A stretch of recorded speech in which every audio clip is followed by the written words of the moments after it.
কাউকে পাওয়া যায় নাই। কিন্তু আজ আমরা বুক ফুলিয়ে এই কথা বলতে পারি, ওই সময়ও ফজলুল হক নামে একজন মৌলবী ছিল টঙ্গীপাড়া। তিনি আমির সামনে বুক ফুলিয়ে গিয়ে বলছিলেন, দেখেন আপনারা কি করছেন কি না এটা আমার জানার বিষয় নয়, কেন মারছেন কিভাবে মারছেন এটা রাষ্ট্র দেখবে, কিন্তু আমি যখন মুসলমান, আপনারাও মুসলমান, বঙ্গবন্ধু একজন মুসলমান ছিলেন, আর মুসলমান মারা গেলে অন্য মুসলমানদের উপর ফরজে কিফায়া হলো তার গোসল দাও, জানাজা পড়ো, তারপরে দাফন করো। আপনারা যদি জানাজার কাফন ছাড়া গোসল ছাড়া তারে যদি কবরস্থ করেন তাহলে কিন্তু কিয়ামতের দিন আপনারা দায়ী হবেন। দয়া করে আমাকে সুযোগ দেন, আমি বঙ্গবন্ধুকে গোসল করাবো, জানাজা পড়ব, তারপরে দাফন করব। মিলিটারি বলছিল 10 মিনিট সময় দিছি, তাড়াতাড়ি কারবার শাহ। ওই সময় মৌলবী, একজন মৌলবী ওই সময় বঙ্গবন্ধুর লাশ ধোয়াইছে, কাফন পড়াইছে, দাফন পড়াইছে, জানাজা দিয়ে কবরস্থ করেছে। তোদের মতো একটা দেশপ্রেমিক আর বঙ্গবন্ধু প্রেমিককে পাওয়া যায়। আসসালামু আলাইকুম ওয়া রাহমাতুল্লাহি ওয়া বারাকাতুহু। إن الحمد لله الأكرم الذي خلق الإنسان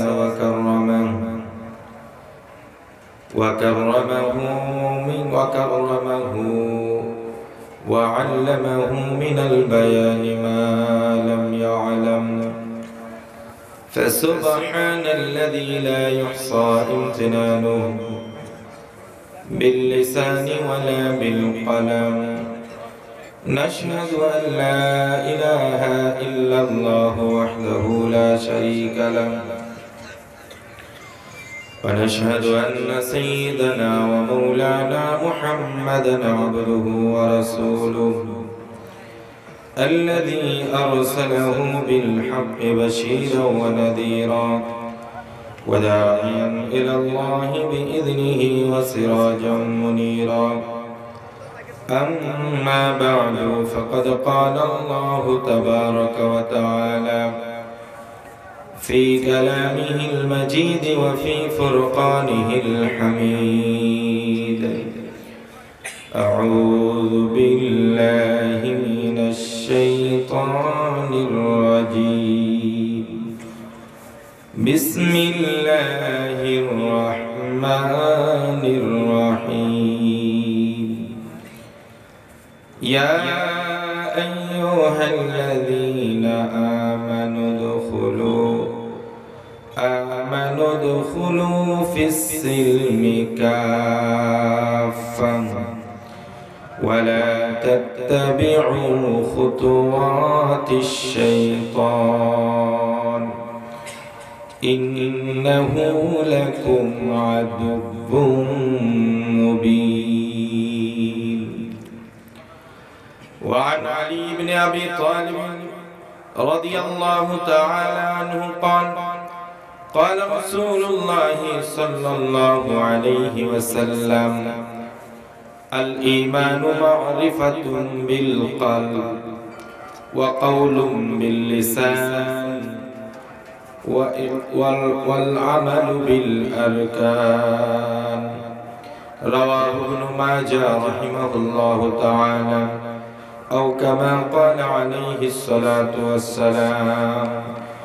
সকলে মহব্বত নিয়ে পড়েন: বালাগাল উলা বিকামালিহি কাশাফাত দুজা বিজামালিহি হাসুনাত জামিউ খিসালিহি সাল্লু আলাইহি। দরপেশানি মে তেরে कतरों को दरिया कर दिया, दरपेशानी में तेरे कतरों को दरिया कर दिया, दिल को रोशन कर दिया, आँखों को बीना कर दिया। बलगल उलम बिकमालिही كشف الدجى بجماله حسنت جميع خصاله صلوا عليه وآله. اللهم صل وسلم وبارك عليه. رب اشرح لي صدري ويسر لي أمري واحلل عقدة من لساني يفقهوا قولي وبك نستعين يا مستعان আল খিদমা সংগঠনের উদ্যোগে আয়োজিত দ্বিতীয় বার্ষিক ইসলামী মহাসম্মেলনের নিহায়াত কাবিলুল ইহতারাম ওয়া ওয়াজিবুল ইহতারাম সম্মানিত সভাপতি হযরত মাওলানা শামসুজ্জামান সাহেব, আজকের মাহফিলের প্রধান অতিথি, বিশেষ অতিথিবৃন্দ, বিশেষ করে আমরা পূর্বে যিনি দীর্ঘ সময় মূল্যবান নসিহত পেশ করেছেন, বিশিষ্ট আলেম দ্বীন, সারা বাংলায় অতি পরিচিত একজন আলোচক, বিশিষ্ট ইসলামী চিন্তাবিদ ও গবেষক মুফতি রিজওয়ান রফিকি, আল্লাহ পাক তার ইলম আমলে বরকত নসিব করুন এবং সমূহ সকল বিপদ আপদ মুসিবত থেকে আল্লাহ তার কুদরতি হাতে হেফাজত করুন, বলেন আমিন। আরো যারা আলোচনা করেছেন স্টেজে এবং আশেপাশে উপস্থিত আছেন বিভিন্ন মহল্লা থেকে আগত সম্মানিত আইম্মায়ে মাসাজিদ ও খুতাবায়ে মাসাজিদ, আসাতিজায়ে কেরাম, শিক্ষক মহোদয়বৃন্দ, আমার সামনে বসে আছেন পিতৃতুল্য মুরব্বিয়ানে নিজাম, প্রাণের স্পন্দন, ইসলাম এবং মুসলমানদের সর্বযুগের সর্বকালে প্রমাণিত নিবেদিত প্রাণ উৎসর্গকারী, সবচেয়ে বেশি স্যাক্রিফাইস যারা করেছেন সেই প্রাণের যুবক ভাইয়েরা, পর্দার আড়ালের সকলের শ্রদ্ধেয় মা ও বোনেরা, আল্লাহ সুবহানাহু ওয়া তাআলা শাহী দরবারে হৃদয়ের গহীন থেকে হাজারো সুজুদ এবং শুকর আদায় করছি যে মহান মুনিব আমাদেরকে আজকের এই রাতে দীর্ঘ সময় পর্যন্ত কোরআনের আলোচনা, হাদিসের আলোচনা শোনার জন্য জান্নাতের বাগানে বসিয়ে রেখেছেন, তৌফিক নসিব করেছেন।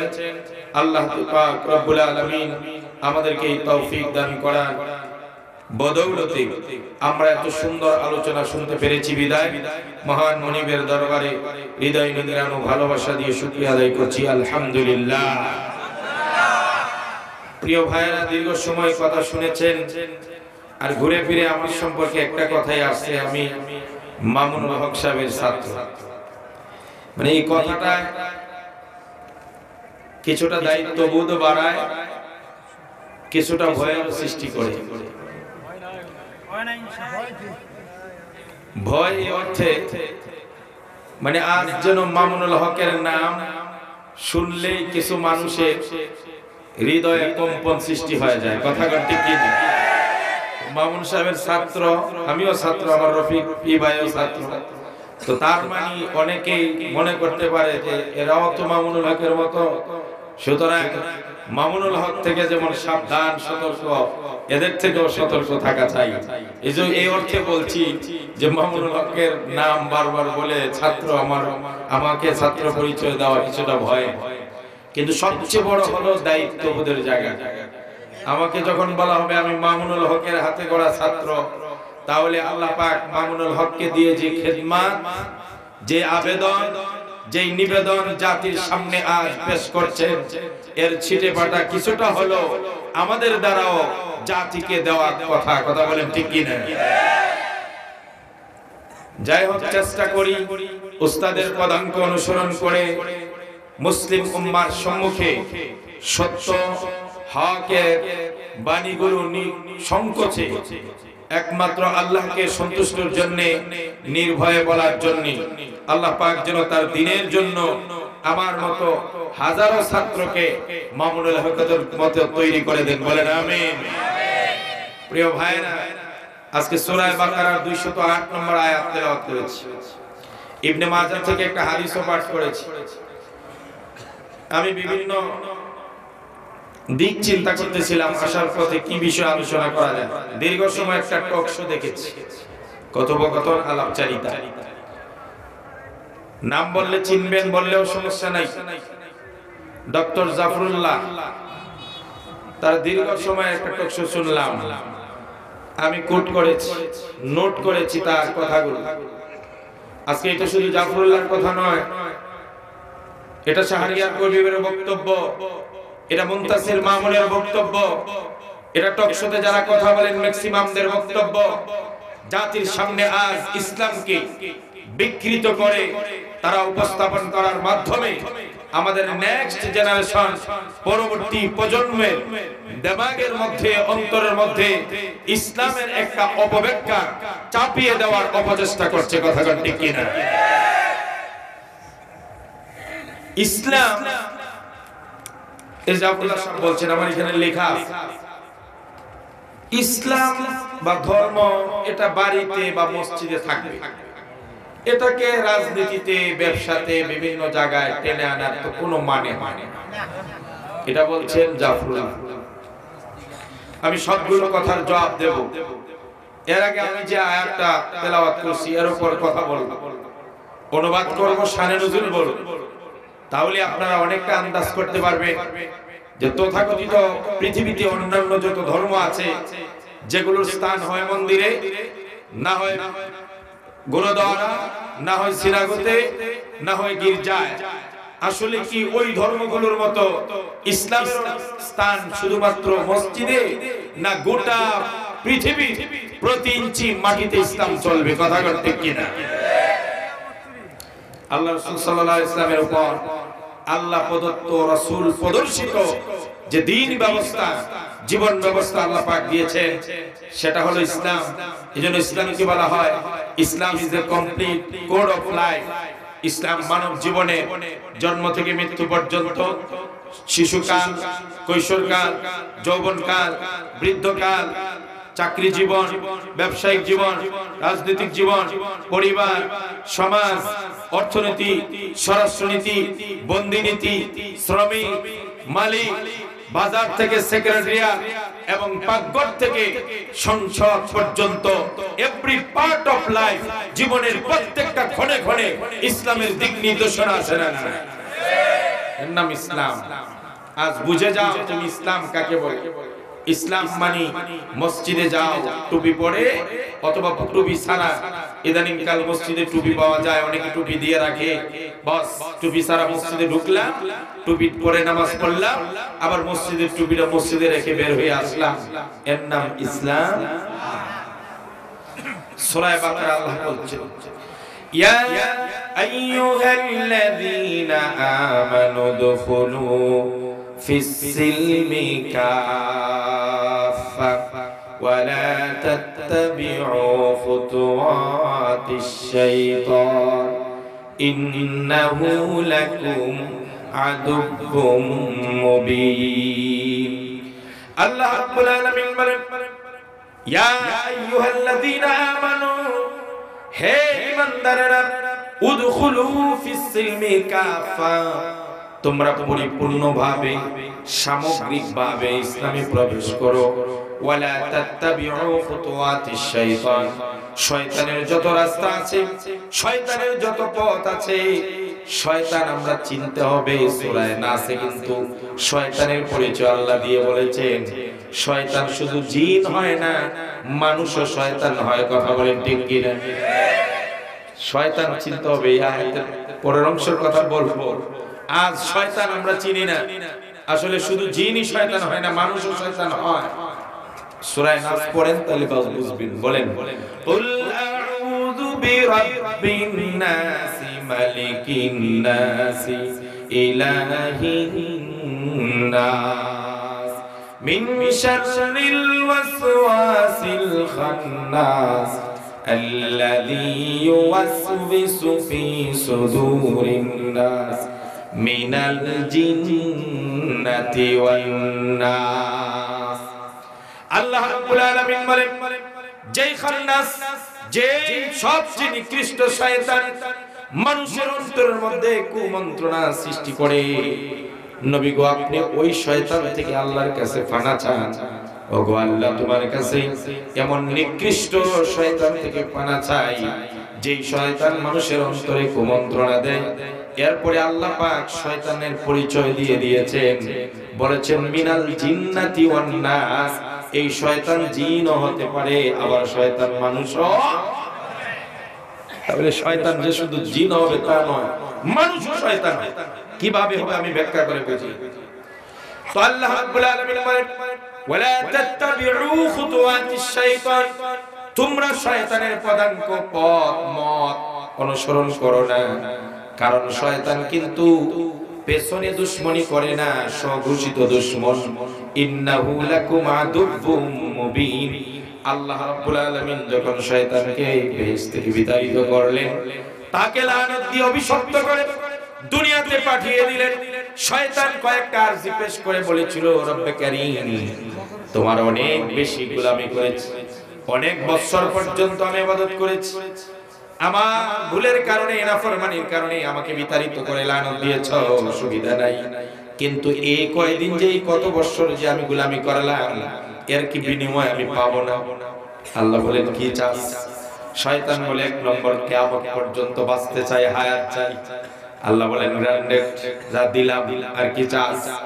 শয়তান বলে, মানুষের রোগের আশায়, এমন কি মানুষের রক্তের শিরায় শিরায় রক্তের প্রবাহ প্রতি ফোটায় আমি ঘুরতে চাই, চলতে চাই।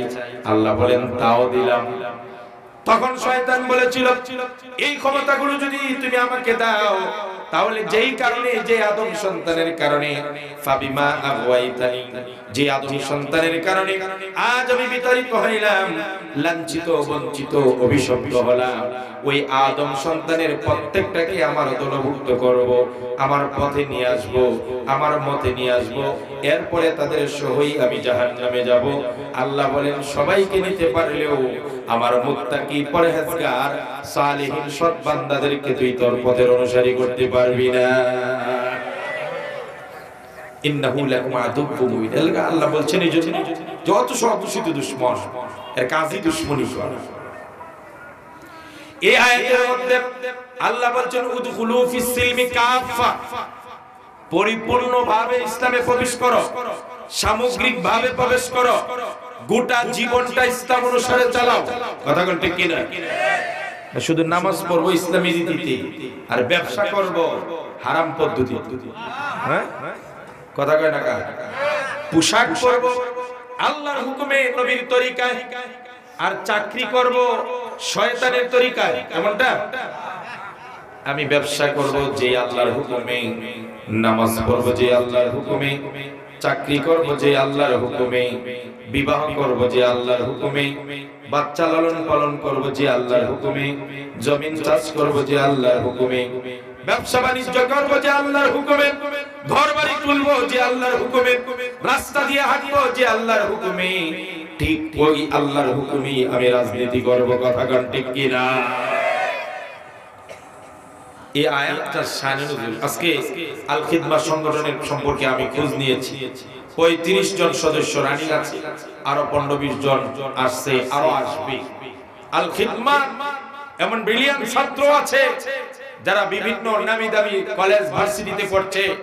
আগামী দিনে এরাই সচিব হবে, আগামী দিনে এরাই মেয়র হবে, ভাইস চ্যান্সেলর হবে, এরাই অধ্যাপক হবে, সচিব হবে, ইঞ্জিনিয়ার হবে, বুদ্ধিজীবী হবে, ডাক্তার হবে, আর্মি হবে, বিডিআর হবে, পুলিশ হবে।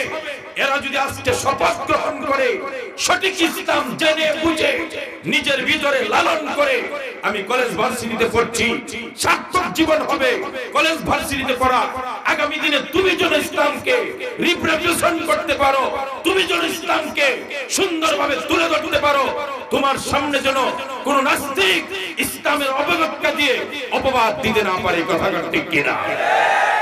এই যুবকদেরকে আজকে যদি শপথ নেয় আর ইসলামের সঠিক ব্যাখ্যা জানে, ইসলাম অর্থ কি, ইসলামে কিভাবে চলতে হয়, কমপ্লিট ইসলাম কোনটা, তাহলে আমি বলবো ওই যুবকদের দলভুক্ত করে আপনার সন্তানকে আল খিদমায় ঢোকানো সার্থক হবে। আপনার সন্তানকে আল খিদমা সংগঠনে ঢুকিয়ে দিয়ে অন্তর্ভুক্ত করে সত্যিকার দেশপ্রেমিক এবং ইসলাম প্রেমিক বানানো সার্থক হবে। কথা ঠিক? আয়াতের শান নজুলটা বলি, তাহলে পুরো আলোচনাটা কিছুটা অনুমান করতে পারবে। আল্লাহ নবী যখন মদিনা শরীফে গেলেন, হিজরত করে, মদিনার অনেক ইহুদিরা অপেক্ষা করতেছিলেন বিশ্ব নবী মদিনায় আসলেই রাসূলুল্লাহকে দেখব, সত্য কিনা দেখব, বুঝবো, তারপরে তার প্রতি ঈমান আনবো। আব্দুল্লাহ ইবনে সালাম ছিলেন অন্যতম একজন সাহাবী, তিনি ছিলেন ইহুদিদের আলেম, তাওরাত কিতাবের আলেম। আব্দুল্লাহ ইবনে সালামের কথা ইহুদিরা চলতো। ইহুদিরা বলল, আব্দুল্লাহ ইবনে সালাম তুমি তো আমাদের মধ্যে আলেম, আমাদের মধ্যে পণ্ডিত, তাওরাত কিতাব সম্বন্ধে তোমার ভালো জানা। মদিনায় একজন আখিরি জামানার পয়গম্বর আসবে শুনতেছি, ওনার ব্যাপারে তোমার মন্তব্য কি? আব্দুল্লাহ ইবনে সালাম বলেন, ওয়েট এন্ড সি, অপেক্ষা করো, দেখতে থাকো। যদি আখিরি জামানার সত্যিকার শেষ নবী হয়ে থাকে তাহলে তিনি মক্কা থেকে অচিরেই মদিনায় আসবেন। তাওরাত কিতাব বলে মদিনায় আসবে শেষ নবী। মদিনায় আসার পরে আল্লাহর নবীর খবর দেওয়া হলো আব্দুল্লাহ ইবনে সালামকে, নবী তো চলে আসছেন। আব্দুল্লাহ ইবনে সালাম খেজুর গাছের উপরে ছিলেন, সেখান থেকে তাড়াতাড়ি করে নামলেন, দৌড় শুরু করলেন, বললেন কোথায় বিশ্ব নবী আখিরি জামানার পয়গম্বর? কারণ আব্দুল্লাহ ইবনে সালামের তাওরাতের প্রতি পৃষ্ঠা জানা ছিল। তাওরাতের পৃষ্ঠায় পৃষ্ঠায় আখিরি জামানার নবীর মাথার চুল থেকে পায়ের নখ পর্যন্ত বিবরণ দেওয়া ছিল। আব্দুল্লাহ ইবনে সালাম জানতেন নবী কিভাবে কথা বলে, নবীর চাহনিটি কেমন, নবী হাসেন কেমন, নবী ব্যবহার কেমন, নবীর হাসি কান্না কেমন, খান কেমন, বসেন কেমন, নবীর কপাল কতটুকু চওড়া, নবীর ভ্রুগুলো কেমন, নবীর নাকটা কেমন, নবীর দাঁতগুলো কেমন, ঠোঁটটা কেমন, নবীর হাতগুলো কেমন, নবীর চুল কেমন, প্রত্যেকটা জিনিস আব্দুল্লাহ ইবনে সালামের মুখস্থ ছিল। এই জন্য তিনি জিজ্ঞেস করে আবু আইয়ুব আনসারীর বাড়িতে চলে গেলেন।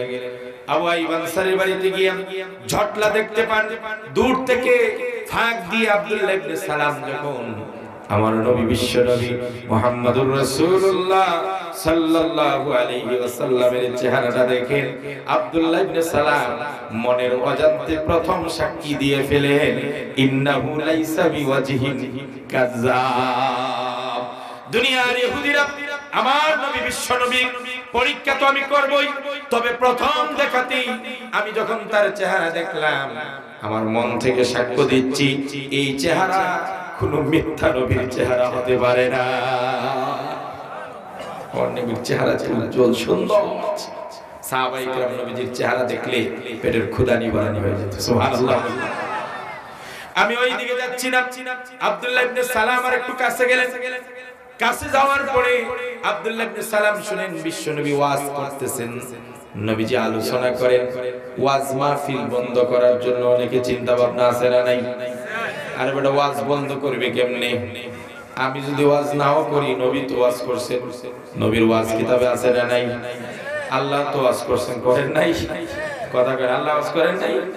ইয়াইজুকুম, আল্লাহ তো ওয়াজ করে, আল্লাহ পাক ওয়াজ করছেন। নি'মা ইয়াইজুকুম বি, আমরা তো কি এর ওয়াজ? আল্লাহ বলছেন নি'মা ইয়াইজুকুম বি, সবচাইতে উত্তম ওয়াজকারী হলো আল্লাহ। এই বাংলার জমিনে যারা ওয়াজ মাহফিলকে বন্ধ করতে চায়, এরা আল্লাহর সাথে সরাসরি সংঘর্ষে লিপ্ত হতে চায়। ওয়াজ বন্ধ করুন, ঠিক কথা কাটে ঠিক। বাংলাদেশের ইতিহাসের সঙ্গে ওয়াজ মিশে আছে, রক্তে মিশে আছে, রক্ত কণিকায় ওয়াজ মিশে আছে। দুনিয়ার সব বন্ধ হতে পারে, ওয়াজ বন্ধ হতে পারে না। নেমায়া রাসূলুল্লাহ আব্দুল্লাহ ইবনে সালাম কাছে গিয়ে শুনতে পান আমার নবীজি ওয়াজ করতেছেন। আল্লাহর নবী বলেন, আফশুস সালাম ওয়া আতইমুত তাআম ওয়াসিলুল আরহাম ওয়া সাল্লু বিল লাইলি ওয়ান নাসু নিয়াম তাদখুলুল জান্নাতা বিসালাম। আব্দুল্লাহ ইবনে সালাম কাছে গিয়ে নবীজির ওয়াজ শুনে নবীজি বলছেন, ও দুনিয়ার মানুষেরা, আফশুস সালাম, বেশি বেশি করে সালাম দাও, ওয়া আতইমুত তাআম, অন্নহীনদেরকে তোমরা খাবার খাওয়াও, ওয়াসিলুল আরহাম, পরস্পর ভাই বোন আত্মীয় স্বজন মিলেমিশে থাকো, ওয়াসাল্লু ফিল লাইলি ওয়ান নাসু নিয়াম, রাতের বেলায় মানুষ যখন ঘুমিয়ে যায় তখন তোমরা নামাজে দাঁড়িয়ে যাও। এই চারটা আমল যদি তোমরা করতে পারো, তাদখুলুল জান্নাতা বিসালাম, তোমরা নিরাপদে সোজা জান্নাতে চলে যাবে। আব্দুল্লাহ ইবনে সালাম শুনে নবীজি এত সুন্দর কথা বলছেন, সবাইকে সালাম করো, সবার জন্য শান্তি কামনা করো, এরপরে অন্যহীনদেরকে খাবার খাওয়া। যারা বলে ইসলাম শুধু মসজিদেই থাকবে, বাড়িতে থাকবে, তো রাসূলুল্লাহ সাল্লাল্লাহু আলাইহি ওয়াসাল্লাম যে বললেন যাদের ক্ষুধা, যারা গরিব, খাইতে পারে না, এদেরকে খানা খাওয়া, এটা কি ধর্মীয় আদেশ? আল্লাহর নবীর নির্দেশ না? তো ইসলাম যদি খালি মসজিদেই থাকে তো গরিব খানা খাওয়াবে কে? কথা কয় না কা? গর্দাবের মতো যারা বলে ইসলাম শুধু মসজিদে থাকবে, তাদের বলতে চাই তোমার মা বাবার বিয়ে পড়াইছে কে? যে ইসলাম মসজিদে চলে ওই ইসলাম দিয়েই তো তোমার মা বাবার বিয়ে হয়েছে। কথা ঠিক কিনা? বিয়ের সময় কি বলছে? মুহাম্মদী সরাসরি বিধান মতে বিয়া দিচ্ছি। তাহলে আজকে যদি মসজিদের ভিতরে তালা দিয়ে রাখো ইসলামকে, তাহলে বিয়ার অনুষ্ঠান ইসলাম নিবে কিনা? আর যদি ওইখানে বিয়ার অনুষ্ঠান ইসলাম না নেও, তাহলে তো বিয়েই বৈধ না। আর বিয়ে বৈধ না হইলে ঘটনাটা কি করবে? কত বড় গর্ব! কথা কর না কা? আমার নবীজি বললেন, চারটা আমল করো সোজা জান্নাতে চলে যাও। বেশি বেশি সালাম, গরিবকে খানা খাও, মানুষ আত্মীয় স্বজনকে মিলেমিশে চলো, কারোর সঙ্গে সম্পর্ক বিচ্ছেদ করবে না। 4 নম্বর, রাতের বেলায় তাহাজ্জুদ পড়ো, যখন মানুষ ঘুমায় যায় তখন দাও। এই 4 আমল যারা করবে, বিশ্বনবী বলেন সোজা জান্নাতে চলে যাবে। আব্দুল্লাহ ইবনে সালাম আর দেরি করতে চায় না। আমার নবীজি এত সুন্দর কথা বলেন, তিনি আখির জামানার পয়গম্বর। আরো টেস্ট করছেন, আমি এগুলা বলতে চাই, এটা আলোচ্য বিষয় না। আব্দুল্লাহ ইবনে সালাম মুসলমান হয়ে গেছে। আব্দুল্লাহ ইবনে সালাম মুসলমান হয়ে যাওয়ার পরে একটা জায়গায় ইহুদি আরো অনেকেই মুসলমান হয়েছে, কিন্তু একটা জায়গায় বিপত্তি বাজছে। ইহুদি ধর্মে শনিবার দিন তারা বিশেষ ইবাদত বندگی করত। তাদের ইবাদতের বিশেষ দিন ছিল শুক্রবার না শনিবার। জাফরুল্লাহকে উদ্দেশ্য করে, তার মতো যারা বুদ্ধিজীবী আছে তাদেরকে উদ্দেশ্য করে আয়াত শানে নজরটা শোনায় দিতে চায়। তিনি বলছেন, ইহুদি ধর্মে শনিবার দিন বিশেষ ইবাদতের দিন, আর মুসলমান ধর্মে কোন দিন? শুক্রবার বিশেষ ইবাদতের দিন। আল জুমাতু ঈদুল উসবু' লিল মুমিনিন। হাদিসে আসছে জুমার দিন হলো মুসলমানদের সাপ্তাহিক ঈদ। সুবহানাল্লাহ। এই শুক্রবার দিন আমাদের জন্য বিশেষ ইবাদতের দিন। এই জন্যই তো আমাদের দেশের শুক্রবারে যা ছবি আছে সব টিভিতে ছেড়ে দেয়। কথা কয় না? শুক্রবার দিন বিশেষ ইবাদতের দিন না, এই জন্য সপ্তাহের যা ছবি আছে সব জমায় রাখে। সারে কোন সময়? কোন দিন? শুক্রবার। কই সারা বছর ওয়েট করে ছবিটা ছাড়বে কোন দিন? কই ঈদুল ফিতরের দিন। পবিত্র ঈদুল ফিতর উপলক্ষে শুভ মুক্তি হতে যাচ্ছে অমুক ছবি। আস্তাগফিরুল্লাহ। কোন বাংলাদেশে আমরা বাস? এই যুবকরা, তোমরা একটি সংস্কৃতি মন্ত্রণালয়ে দায়িত্ব পাবে, সেখানকার সচিব হবে, তোমরা বিভিন্ন মন্ত্রণালয়ে বসবে, তোমরা বুদ্ধিজীবী হবে, রাষ্ট্রের সুশীল সমাজ হিসেবে তোমরা একটা পজিশনে যাবে। সেই দিন ইসলামকে পায়রুটি দিয়ে দিয়ে তোমাদেরকে আগাতে হবে। কথা ঠিক কিনা? এই নিয়ত করে ভার্সিটিতে পড়ো। দুনিয়া কামাই করে ভার্সিটিতে পড়ে লাভ নাই। যেই ব্যক্তি আল্লাহর জমিনে আল্লাহর দ্বীন কায়েম করার জন্য ভার্সিটিতে পড়তে পারে, তার ভার্সিটিতে পড়া ইবাদত হবে। কথা ঠিক কিনা? নিয়তটা পাল্টে দাও, যে যেখানে ইসলামে আঘাত হবে, আমার অফিস, আমার আদালত, আমার এরিয়ার ভিতরে যদি হয় আর আমার সাধ্য হয়, সেখানে আমি ইসলামকে আঘাত করতে দেব।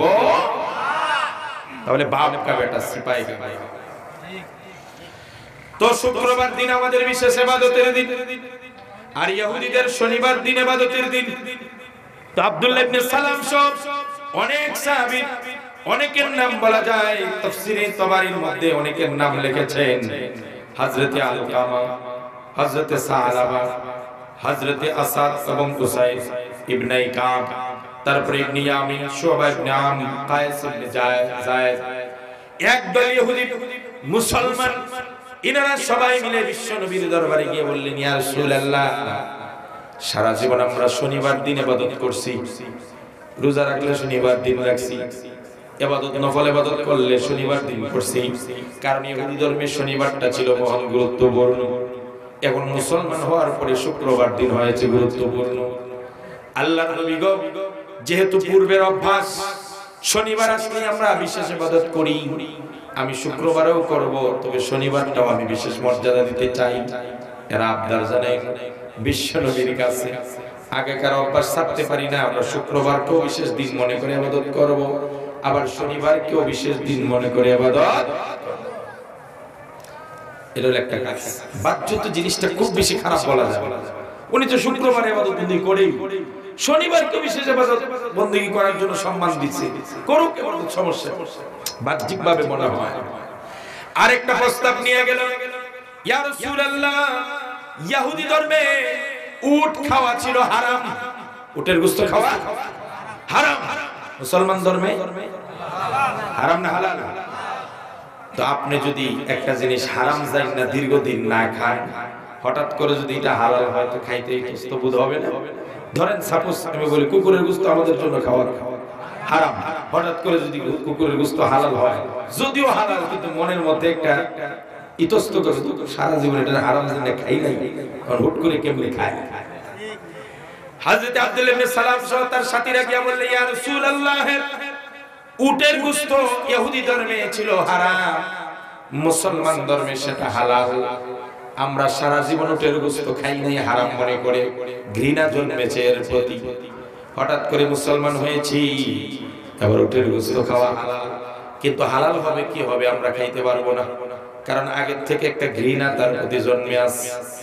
এই দুই, কেউ যদি হালাল জিনিস না খায় তার গুনাহ হবে না। ধরেন বাদাম খাওয়া হালাল, আমি বললাম যে আমি বাদাম খাবো না, সমস্যা আছে? উনি ওইভাবেই বলছেন যে ইয়া রাসূলুল্লাহ, খাওয়া হালাল ঠিক আছে, কিন্তু আমরা যে আগের থেকে খাই না, এজন্য আমরা খাবো না। কেমন যেন একটা ইতস্ত বুঝতে, খুব বেশি বড় অন্যায় করে। এই দুইটা কাহিনী নিয়ে রাসূলুল্লাহর কাছে আবদার, যে শনিবারকেও শুক্রবারের মতো মর্যাদা দিব, আর উটের গোশত যদিও হালাল, ঘৃণা আছে বিদায় আমি খাবো না। এই দুই আবদার নিয়ে যখন আল্লাহর নবীর দরবারে গেলেন, আল্লাহ পাক বিশ্ব নবীর উপর আয়াত নাযিল করে উত্তর দিয়ে জানায় দিলেন যে তুমি মুসলমান হয়েছো, আর ইসলামের প্রতি তোমার সম্পূর্ণ কমপ্লিটলি 100% আস্থা, বিশ্বাস, ভালোবাসা থাকবে, ভিন্ন ধর্মের প্রতি কোনো টান থাকতে পারবে না। ইসলাম ধর্মে যেটাকে হারাম করেছে বিন্দুমাত্র সন্দেহ করা যাবে না, কমপ্লিট হারাম মনে করতে হবে। ইসলাম ধর্মে যেটাকে হালাল মনে করেছে বিন্দুমাত্র এর প্রতি ঘৃণা থাকতে পারবে না, হালাল মনে করে খাইতে হবে। এই আয়াত নাযিল করে আল্লাহ পাক জানিয়ে দিলেন, ইসলাম যদি দখল করো, ইসলাম যদি মানো, উদখুলু ফিস-সিলমি কাফা, পরিপূর্ণ মুসলমান হয়ে থাকো। আর যদি মনে করো কিছু ইহুদি ধর্ম মানবো, কিছু ইসলাম মানবো, তাহলে তোমার মুসলিমদের সীমানায় থাকার দরকার। উদখুলু ফিস-সিলমি কাফা, আল্লাহ জানায় দিলেন পরিপূর্ণভাবে ইসলামে প্রবেশ করো। এই অর্ধেক ইহুদি, অর্ধেক মুসলমান, কিছু ইসলাম ধর্ম, কিছু অন্য ধর্ম চলবে? জোরে বলেন চলবে? এই আয়াত দ্বারা অনাদিকাল পর্যন্ত একটা গুরুত্বপূর্ণ মেসেজ শুনে নাও। যারা বলো ইসলাম মসজিদে চলবে, বাজারে চলবে না, যারা বলো ইসলাম ঘরে চলবে, সেক্রেটারিয়েটে চলবে না, ইসলাম ব্যক্তি জীবনে চলবে, সমাজে চলবে না, ইসলাম নিজে নিজে পালন করার জিনিস, এটা বাহিরে প্রচার করার জিনিস নয়। ইসলাম মনের জিনিস, এটা সব জায়গায় বলার জিনিস নয়। এরা আসলে আফাতুমিনুনা বিবাদিল কিতাব ওয়া তাকফুরুনা বিবাদ, তোমরা কিছু মানছো কোরআনের আর কিছু মানছো না, তোমরা ইহুদি জাতির মতো হয়ে গেছো। কথা ঠিক কিনা? ইসলাম অন্যান্য ধর্মের মতো শুধু একটা ধর্ম নয়, এটা কমপ্লিট কোড অফ লাইফ। মানব জীবনের প্রতিটা স্তরে ইসলামের ব্যাখ্যা, বিশ্লেষণ আছে না নাই? দিক নির্দেশনা আছে না নাই? জোরে বলেন। তিনি বলছেন জাফরুল্লাহ শাহ, যে ধর্ম অন্তরের ব্যাপার, বাড়িতে, মসজিদে, রাজনীতিতে কেন ধর্ম? নাউজুবিল্লাহ বলেন না? আর জোরে বলেন নাউজুবিল্লাহ। রাজনীতি যারা করে এরা মুসলমান না অমুসলিম? অমুসলিমও আছে, মুসলমানও আছে না নাই? সবাই নাস্তিক না মুসলমানও আছে? আস্তিকও আছে না নাই? আজকের ভাইস চেয়ারম্যান, আজকের মেয়র প্রার্থীর বক্তব্য দ্বারা প্রমাণিত হয় যে এনারা রাজনীতি করলেও মুসলমান। কথা ঠিক কিনা? উনি রাজনীতি করে বিদায় ইসলামকে মানবেন এমনটা হতে পারে না। আপনি আমার প্রথম পরিচয় আমি আওয়ামী লীগ, এটা আমার প্রথম পরিচয়। জন্মের পরে আপনার প্রথম পরিচয় আওয়ামী লীগ, বিএনপি, কোন জাতীয় পার্টি। প্রথম পরিচয় আপনি শিল্পপতি। জন্মের পরে আপনার প্রথম পরিচয় ডাক্তার নয়, প্রত্যেকটা মুসলমান নয়, হিন্দুদের কথাও আমি বলছি, প্রত্যেকটা আদম সন্তান, প্রত্যেকটা কুল্লু মাউলুদিন ইউলাদু আলাল ফিতরা ফাআবাওয়াহু ইউহাব্বিদানি আও ইউনাসসিরানি আও ইউমাজ্জিসানি। আল্লাহ রাসূল বলেন পৃথিবীতে প্রত্যেকটা সন্তান মুসলমান হয়ে জন্মগ্রহণ করে, তার বাবা তাকে হিন্দু বানায়, তার মা তাকে খ্রিস্টান বানায়, তার বাবা তাকে পৌত্তলিক আর ইহুদি বানায়। সুতরাং প্রত্যেকটা সন্তানের জন্ম থেকে প্রথম পরিচয় আওয়ামী লীগ বিএনপি জাতীয় পার্টি নয়। আমার প্রথম পরিচয় আমি ব্যবসায়ী, আমি ডাক্তার, আমি ইঞ্জিনিয়ার, আমি ব্যারিস্টার, আমি সেনাবাহিনীর প্রধান, আমি এমপি, আমি মন্ত্রী নই। মনে রাখবা মুসলমান, আমার প্রথম পরিচয় আমি একজন মুসলমান। কথা ঠিক কিনা? সুতরাং যে রাজনীতি করে তাকে ইসলাম পালন করতে হবে, যিনি হুজুর তাকে ইসলাম পালন করতে হবে, যিনি কৃষক তাকে ইসলাম পালন করতে হবে, যিনি শ্রমিক তার জন্য ইসলামের দিক নির্দেশনা আছে না? তিনি বললেন মনের বিষয়, এটা প্রকাশের বিষয় নয়। আল্লাহ নবী সাল্লাল্লাহু আলাইহি সাল্লাম বলেন, ইবনে মাজাহ হাদিস, আল ঈমান মারিফাতুন বিল কওল। মুমিন বিশ্বাসী কাকে বলে?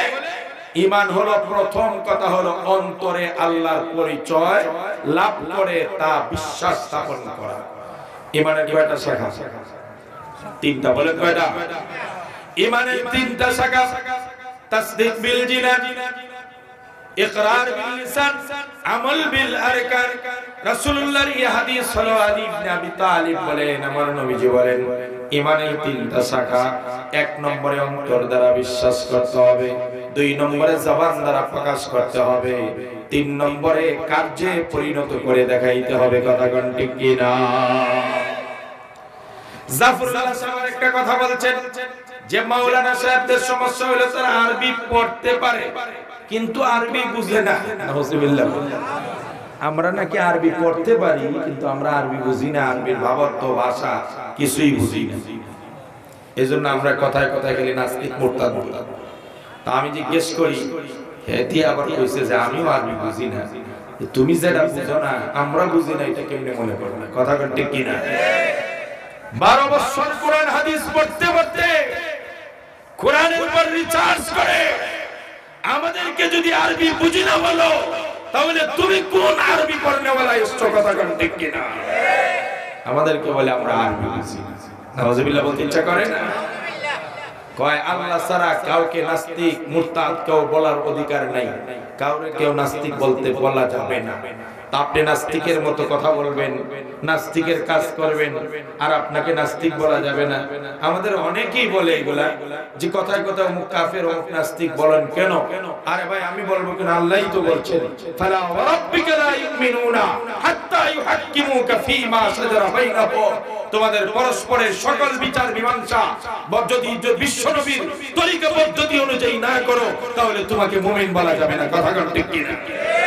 রাসূলুল্লাহ বলেন লা ঈমানা লিমান লা আমানাতা। যার ভিতরে আমানতদারি নাই তার ভিতরে ঈমান নেই। এখানে তো হাদিসে বলছে ঈমান নেই। কথা কয় না? এখন তুমি যদি কাউকে মুসলমান, কাউকে নাস্তিক, কাউকে মুরতাদ বলা যাবে না, তাহলে একজন মানুষ মরলে পরে এর কি আমরা কবরস্থানে দাফন করব নাকি ওই যে শ্মশানে পড়ব? এটা কি আল্লাহ এসে বলেছে? কথা কয় না? অনেকে বলে কিন্তু যে কে কাফের কে নাই তো আল্লাহ বিচার করবে। মৌলবীরা এই কাফের নাস্তিক ফতোয়া দেয়। তাহলে কাউকে যদি আপনি কাফের না বলেন, কাউকে নাস্তিক না বলেন, তাহলে সে মরলে পরে আল্লাহ কি বলে যাবে যে ওকে গোসল দিয়া কবরস্থানে কবর দাও, আর না হলে এর শ্মশানে জ্বালাও? এটা কে বলবে? তার জীবনের কাজ দ্বারা প্রমাণ হবে। কথা ঠিক কি না? তুমি নাস্তিকবাদী কথা বলবে। তিনি বলছেন কি জানেন? কাবা শরীফের যে হাজরা আসওয়াদ রাখা আছে এটা নাকি একটা মূর্তি। জোরে বলে সুবহানাল্লাহ। কাবা শরীফের হাজরা আসওয়াদ কে যারা মূর্তি বলে, মূর্তি বলার দ্বারাতে তিনি কাবা শরীফের বিরুদ্ধে বিশুদ্ধার করলেন, হাজরা আসওয়াদ দিয়ে বিশুদ্ধার করলেন। তার ঈমানের মধ্যে দুর্বলতা তৈরি হয়েছে। কথা ঠিক কি না? হুব্বুল কাবাতি মিনাল ঈমান। রাসূলুল্লাহ বলে কাবার মহব্বত ঈমানের অংশ। যার ভিতরে ঈমান আছে তার ভিতরে কাবার মহব্বত আছে না নেই? কথা কয় না? আছে না নাই? আমার বন্ধুগণ, তিনি অনেক কথা বলেছেন, আমি সব কথা বললে শেষ হবে না। জাফরুল্লাহ সাহেব বলেছেন যে আমি জীবনেও আরব দেশে যাই নাই, সব জায়গায় গেছি। আচ্ছা, তো সাংবাদিক বলল যাবেন? না যাবো না। কেন যাবেন না? আরব দেশ যতদিন আধুনিকায়ন না হবে ততদিন আমি আরব দেশে যাব না। নাউজুবিল্লাহ বলি। আমি বলি তোর কপালে পশ্চিমা দেশ আরব দেশে যাওয়ার কোনো নসিব নাই, তুই মরবে গিয়ে তোর রাম বামদের দেশে। কথা ঠিক কিনা? অথচ হজ যদি তার যে সম্পদ আছে, হজ ফরজ হয়েছে কিনা? সে যদি নিজেকে মুসলমান দাবি করে আর এই ঘোষণা নিজে দেয় যে আমি জীবনে যাইও নাই আর আরব দেশে যাবও না, তার মানে সে তো হজ করবেও না, আর ইচ্ছা করে আরব দেশের প্রতি ঘৃণা প্রদর্শন করে, কাবার প্রতি ঘৃণা প্রদর্শন করে। তুমি ইমানের সীমানা, ইসলামের সীমানার মধ্যে থাকলে না। কথা ঠিক কিনা? কারণ রাসূলুল্লাহ সাল্লাল্লাহু আলাইহি সাল্লাম বলেন, যেই ব্যক্তি আল্লাহ পাক হজ করার সামর্থ্য দান করলেন অথচ সে হজ করলো না, আমার নবীজি বলেন ইচ্ছা করে সামর্থ্য থাকার পরেও যারা হজ করে নাই তার মৃত্যুটা ইহুদি অথবা খ্রিস্টানদের মৃত্যু হবে। কথা ঠিক কিনা? এই জন্য আমরা বলতে চাই, ইচ্ছা করে যারা কাবা ঘরের প্রতি এমন বিদ্বেষ ছড়ায় আরব দেশের প্রতি, অথচ আমার নবী বলছেন আহিব্বুল আরব লিসালাসিন, তোমরা আরবিকে তিন কারণে ভালোবাসো। কয় কারণে? এক নম্বর লি আন্নী আরবিয়্যুন, রাসূলুল্লাহ সাল্লাল্লাহু আলাইহি ওয়াসাল্লাম বলেন আমি নিজেও আরবি। আল্লাহু আকবার বলেন। আমার নবী আরব দেশের কুরাইশ বংশে জন্মগ্রহণ করেছেন। আরবিকে তিন কারণে ভালোবাসো। সে বলে আমি সব জানি, আরবি জানি না, সব দেশে যাব, আরব দেশে যাব না। তার মানে মুসলমান তাকে কেমনে বলা যায়? আবার বলে আমরা কথায় কথায় নাস্তিক কেন বলি? তুমি কথায় কথায় ইসলাম থেকে বের হও কেন? তুমি যদি ইসলামের বিরুদ্ধে কথা না বলতে, আমরা কথায় কথায় যে কেউ নাস্তিক বলতাম না। কথা কন। আল্লাহ বলেন হুব্বুল কাবাতি মিনাল ঈমান, আল্লাহ রাসূল বলেন কাবার মহব্বত মুমিন হওয়ার লক্ষণ। আর রাসূলুল্লাহ বলেন আরবকে তিন কারণে ভালোবাসো। এক নম্বরে লি আন্নী আরবিয়্যুন, আমি আরবি, অথচ সে বলে আমি আরবি ভাষা পড়ব না, আরব দেশে কোনোদিন যাব না। দুই নম্বরে ওয়াল কুরআন আরবিয়্যুন, কোরআনের ভাষা কি? জোরে কোন নাকি? কোরআনের ভাষা আরবি। তিন নম্বরে আল্লাহর রাসূল বলেন ওয়ালিসানু আহলিল জান্নাতি আরাবিয়্যুন, এবং জান্নাতীদের ভাষা হবে কি? আল্লাহর নবী বলেন আমি নিজেও আরবি, কোরআনের ভাষাও আরবি, আর জান্নাতীদের ভাষাও হবে আরবি। সুবহানাল্লাহ। মুসলমান ভাইরা আমার, মৃত্যুর পর থেকে আরবি ল্যাঙ্গুয়েজ শুরু হয়ে যাবে। আজকে ইংরেজিকে আমরা ইন্টারন্যাশনাল ল্যাঙ্গুয়েজ বলি, সত্যিকার অর্থে ইংরেজি ইন্টারন্যাশনাল ল্যাঙ্গুয়েজ নয়, সত্যিকার অর্থে আরবি হলো ওভার ইন্টারন্যাশনাল ল্যাঙ্গুয়েজ। কারণ মৃত্যুর পরে আপনি যখন কবরে যাবেন, আপনাকে ইংলিশে জিজ্ঞেস করবে না তোমার রবকে, বাংলায় জিজ্ঞেস করবে না তোমার রবকে। আমার আল্লাহ রাব্বুল আলামিন কবরে যাওয়ার সাথে সাথে তোমাকে প্রশ্ন করবে মান রাব্বুকা, তোমার রব কে, ওয়া মা দীনুকা, তোমার দ্বীন কি, ওয়া মান হাদার রাজুলুল্লাযী বুইসা ফীকুম, যাকে তোমার সামনে পেশ করা হয়েছে ওই নবী সম্পর্কে জিজ্ঞাসা করা হবে এই নবীকে। আমার বন্ধুগণ, এই জন্য রাসূলুল্লাহ বলেন আজকে দেখেন আরবি সম্বন্ধে আমাদের কোনো জ্ঞান নাই, আরবিকে আমরা পছন্দ করি না, অথচ বিশ্বনবী বলেন কোরআনের ভাষাটা হলো আরবি। কিয়ামতের দিন জান্নাতে গেলে ইংরেজিতে কথা বলা যাবে না, জান্নাতে গেলে জান্নাতীদের ভাষা হবে। অথচ তার আরবির প্রতি এত বিদ্বেষ, আরবির প্রতি তার এত হিংসা, আরবির প্রতি তার এত বিদ্রোহ কেন? আরবির প্রতি তোমার এমন বিদ্বেষ কেন? মুসলমান ভাইয়েরা আমার, এই জন্য আমি বলছিলাম ইসলাম শুধু মসজিদ আর মাদ্রাসার জন্য বিষয় নয়, বাড়িতে রাখার বিষয় নয়। আমার নবী বিশ্ব নবীর কমপ্লিট জীবনটা যদি একটু দেখেন, তাহলে আপনি আমি বুঝতে পারবো আমার রাসূলুল্লাহ সাল্লাল্লাহু আলাইহি সাল্লাম যখন জন্মগ্রহণ করেন, জন্মগ্রহণ করার পরে ছোট বাচ্চা আল্লাহর নবীর শৈশবে ইসলাম পালন করেছেন কিভাবে দেখেন। আমার নবীজি মা হালিমাতুস সাদিয়ার ঘরে দুধ পান করার জন্য বিশ্ব নবীকে নিয়ে গেল। আমার নবীজির দুধ ভাই ছিল আব্দুল্লাহ, দুই ভাই দুই স্তন থেকে দুধ পান করতেন মা হালিমার। মা হালিমা অনেক সময় জোর করে মুহাম্মাদের বন্টনে যেই স্তনটা পড়েছিল এটা না দিয়ে অন্যটাই মুখ দিতেন, মুখ দেওয়ার চেষ্টা করাতেন। আমার নবীজি তার ভাইয়ের অংশে কখনো মুখ দেন না। ছোটবেলায় ইসলাম সালাম। আল্লাহর নবী যখন একটু বড় হলেন, কৈশোরে উঠলেন, বিশ্ব নবীকে তার বন্ধুরা নিয়ে গেল নাচের অনুষ্ঠানে, গানের অনুষ্ঠানে। আজকে অনেক যুবক খেদমার সংগঠনের সাথীরা তোমাদেরকে তোমার বন্ধু তোমাকে গানের দাওয়াত দিবে, তোমার বন্ধু তোমাকে খারাপের দিকে নিয়ে যাবে, পয়লা বৈশাখের দাওয়াত দিবে। আমি বলছিলাম শয়তান চিনাবো, তোমাদেরকে শয়তান চিনাবো। আল্লাহ রাব্বুল আলামিন বলেন আশ-শাইতানু ইয়াইদুকুমুল ফাকরা ওয়া ইয়া'মুরুকুম বিল ফাহশা। শয়তান মানুষকে অশ্লীল কাজের আদেশ দেয়, অশ্লীল কাজের দিকে নিয়ে যায়।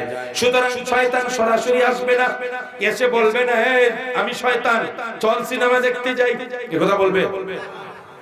আল্লাহ যে বলল শয়তান মানুষকে ফাহশার দিকে নিয়ে যায়, অশ্লীল কাজের দিকে নিয়ে যায়, তাহলে আমরা বুঝতাম কি শয়তান সরাসরি এসে তোমাকে সিনেমার দাওয়াত দিবে না, শয়তান সরাসরি তোমাকে গির্জার দাওয়াত দিবে না, বৈশাখের দাওয়াত দিবে না।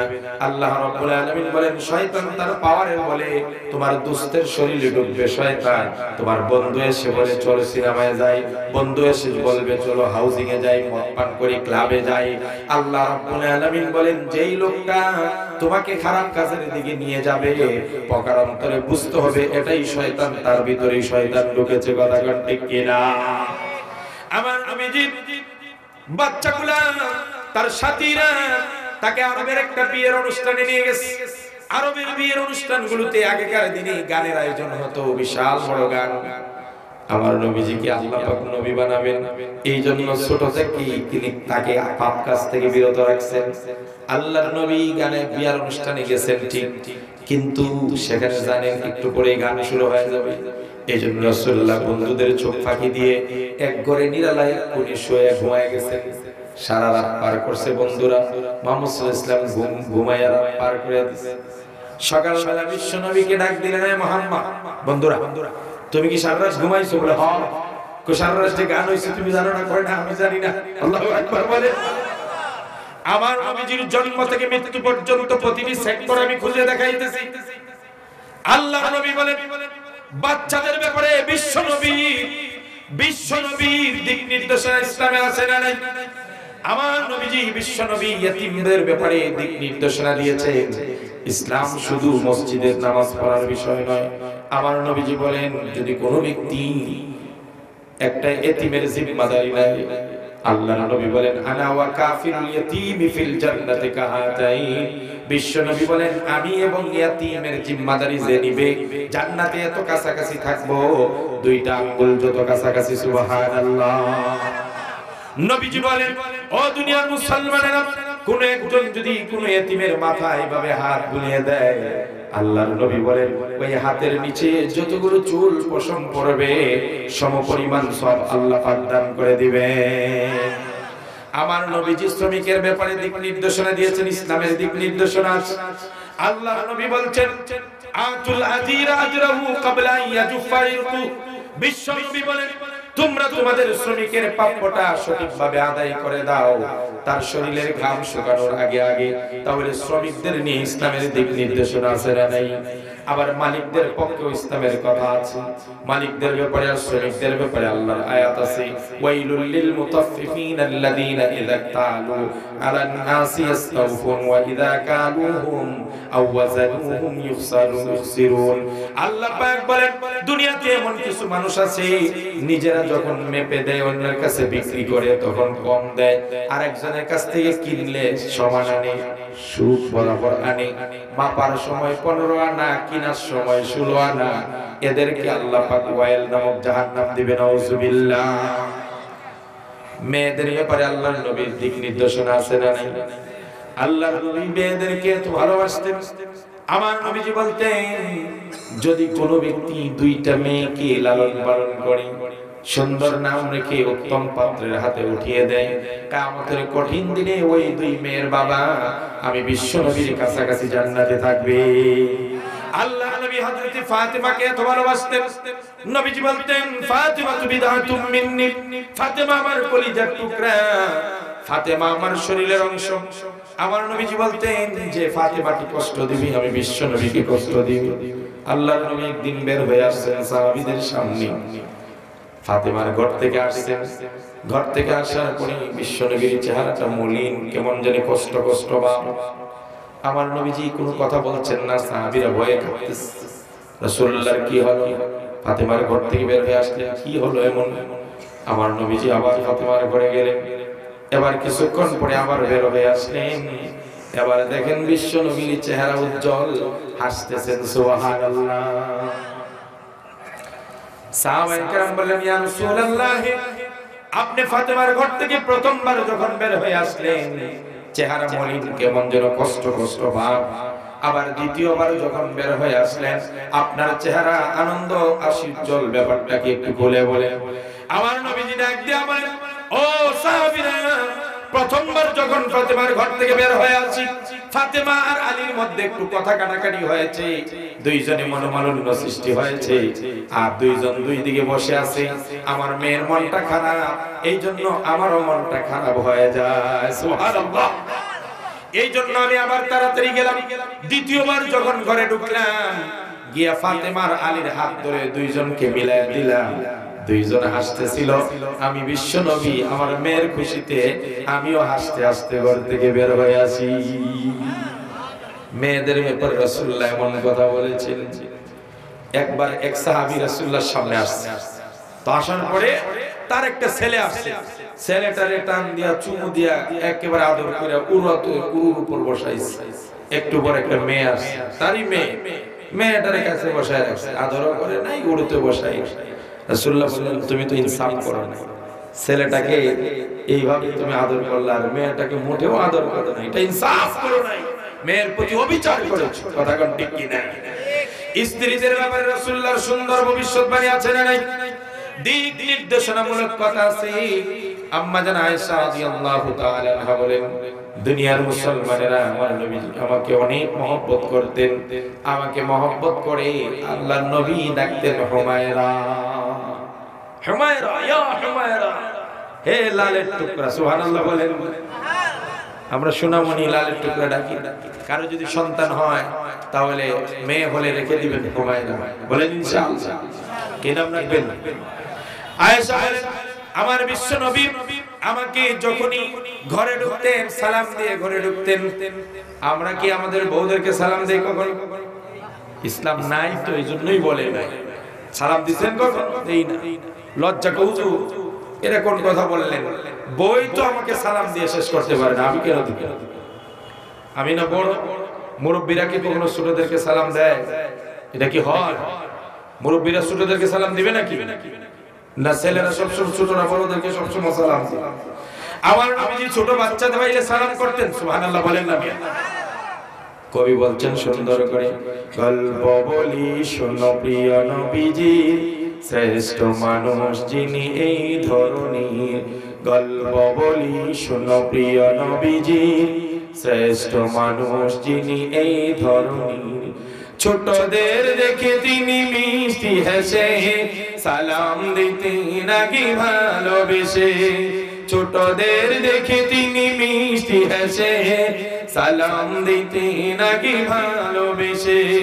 চৌধুরী ছিল তার শান্তির নীড়, পরম ঠিকানা যেন গরিবে দুঃখীর।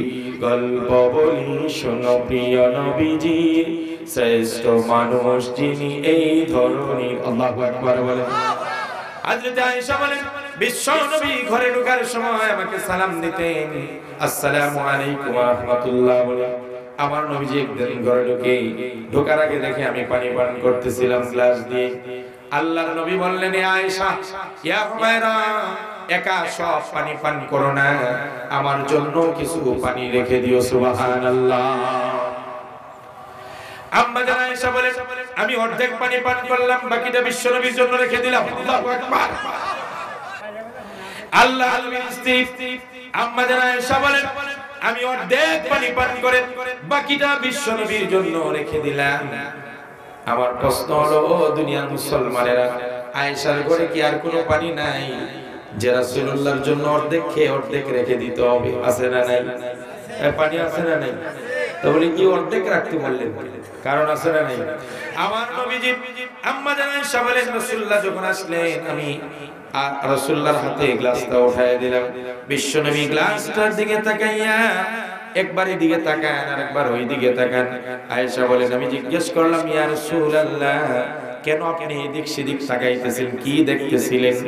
আমার নবীজি ডাক দিয়া বলেন, আয়েশা রে, আমি দেখতেছিলাম গ্লাসের কোন জায়গায় মুখ লাগিয়ে তুমি পানি পান করেছো। আম্মা জান আয়েশা বলেন, এই জায়গায় ঠোঁট লাগিয়ে আমি পানি পান করেছি। আমার নবীজি আয়েশা যে জায়গায় ঠোঁট লাগাইছেন, একই জায়গায় ঠোঁট লাগিয়ে বাকি পানিটুকু পান করে নেন। স্ত্রীর প্রতি মহব্বত ছিল রাসূলুল্লাহ। একবার গল্প বলি, সব স্ত্রীরা বসা, হঠাৎ করে রাসূলুল্লাহ আসলেন। সব স্ত্রীরা আজকে একটু তারা সবাই মিলে সিদ্ধান্ত নিল, রাসূলুল্লাহর কাছে একটা কঠিন প্রশ্ন আছে। ইয়া রাসূলুল্লাহ, আমাদের মাঝে সবচাইতে বেশি ভালোবাসেন কোন স্ত্রীটাকে? 10 জন স্ত্রী থাকলে একজনের নাম বললে বাকিরা কষ্ট পাবে কিনা? কথা কন না কা? আমার নবীজি বলেন, প্রশ্নটা তো জটিল, তাড়াতাড়ি উত্তর দেওয়া যাবে না। আগামীকাল এই টাইমে এখানে বসবা সবাই, আমি বলে দিব কোন স্ত্রীটাকে বেশি ভালোবাসে। সুবহানাল্লাহ।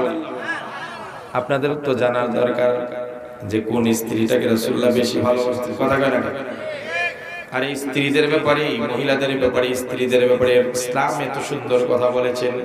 আমার নবীজি বলেন, তোমাদের মধ্যে সবচাইতে সেই ভালো, সেই উত্তম যে তার পরিবারের কাছে বলে সুবহানাল্লাহ। এরা কথায় কথা বলে ইসলাম নারীকে ঠকিয়েছে, ইসলাম নারীর ইজ্জত দেয় নাই। তারা ইসলামকে কুক্ষিগত করে রাখতে চায়। মসজিদের ভিতরে ইসলাম থাকবে, বাজারে ইসলাম নেওয়া যাবে না, কারণ বাজারে ইসলাম গেলে ইসলামের হুকুম মানতে হবে। ইসলাম বলে মালে ওজনে কম দেওয়া, খাদ্যে ভেজাল দেওয়া কবিরা গুনাহ, মারাত্মক গুনাহের কাজ। কথা ঠিক কিনা? এখন ইসলামের এই বিধান যদি বাজারে নেয় তাহলে তো ধোঁকাবাজি করতে পারবে। কথা কয় না? ইসলাম অর্থনীতির ব্যাপারে পরিষ্কার সাজেশন দিয়েছে। ইসলাম বলেছে, আল্লাহুল বাই'a ওয়া হারামার রিবা। আল্লাহ ব্যবসাকে হালাল করেছে আর সুদকে হারাম করেছে।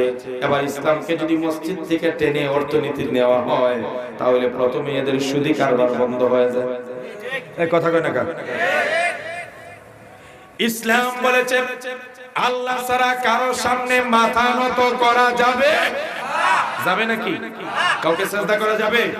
কারো সামনে নমনম করা যাবে? আজ এটা সমাজে, দেশে, রাষ্ট্রে আছে না নাই? এই কথা কো আছে না নাই? আল্লাহর নবী একদিন মরুভূমির পাশ দিয়ে যাচ্ছিলেন, পাশেই পাহাড়ের ভিতর থেকে একটা উটনি বের হয়ে আসলেন। আমার নবীজির পায়ে কদম বুসি করে সিজদা করলেন। সুবহানাল্লাহ। সাহাবায়ে কেরাম লক্ষ্য করলো, উটনি রাসূলুল্লাহর পায়ে সিজদা করছে। বললেন, ইয়া রাসূলুল্লাহ, উটনি যদি আপনাকে ভালোবেসে সিজদা করতে পারে, তাহলে আজকের থেকে আমরাও তো ভালোবাসি আপনাকে, আমাদেরকে অনুমতি দেন, আজকের থেকে আমরাও আপনার পায়ে সিজদা করতে চাই। সুবহানাল্লাহ।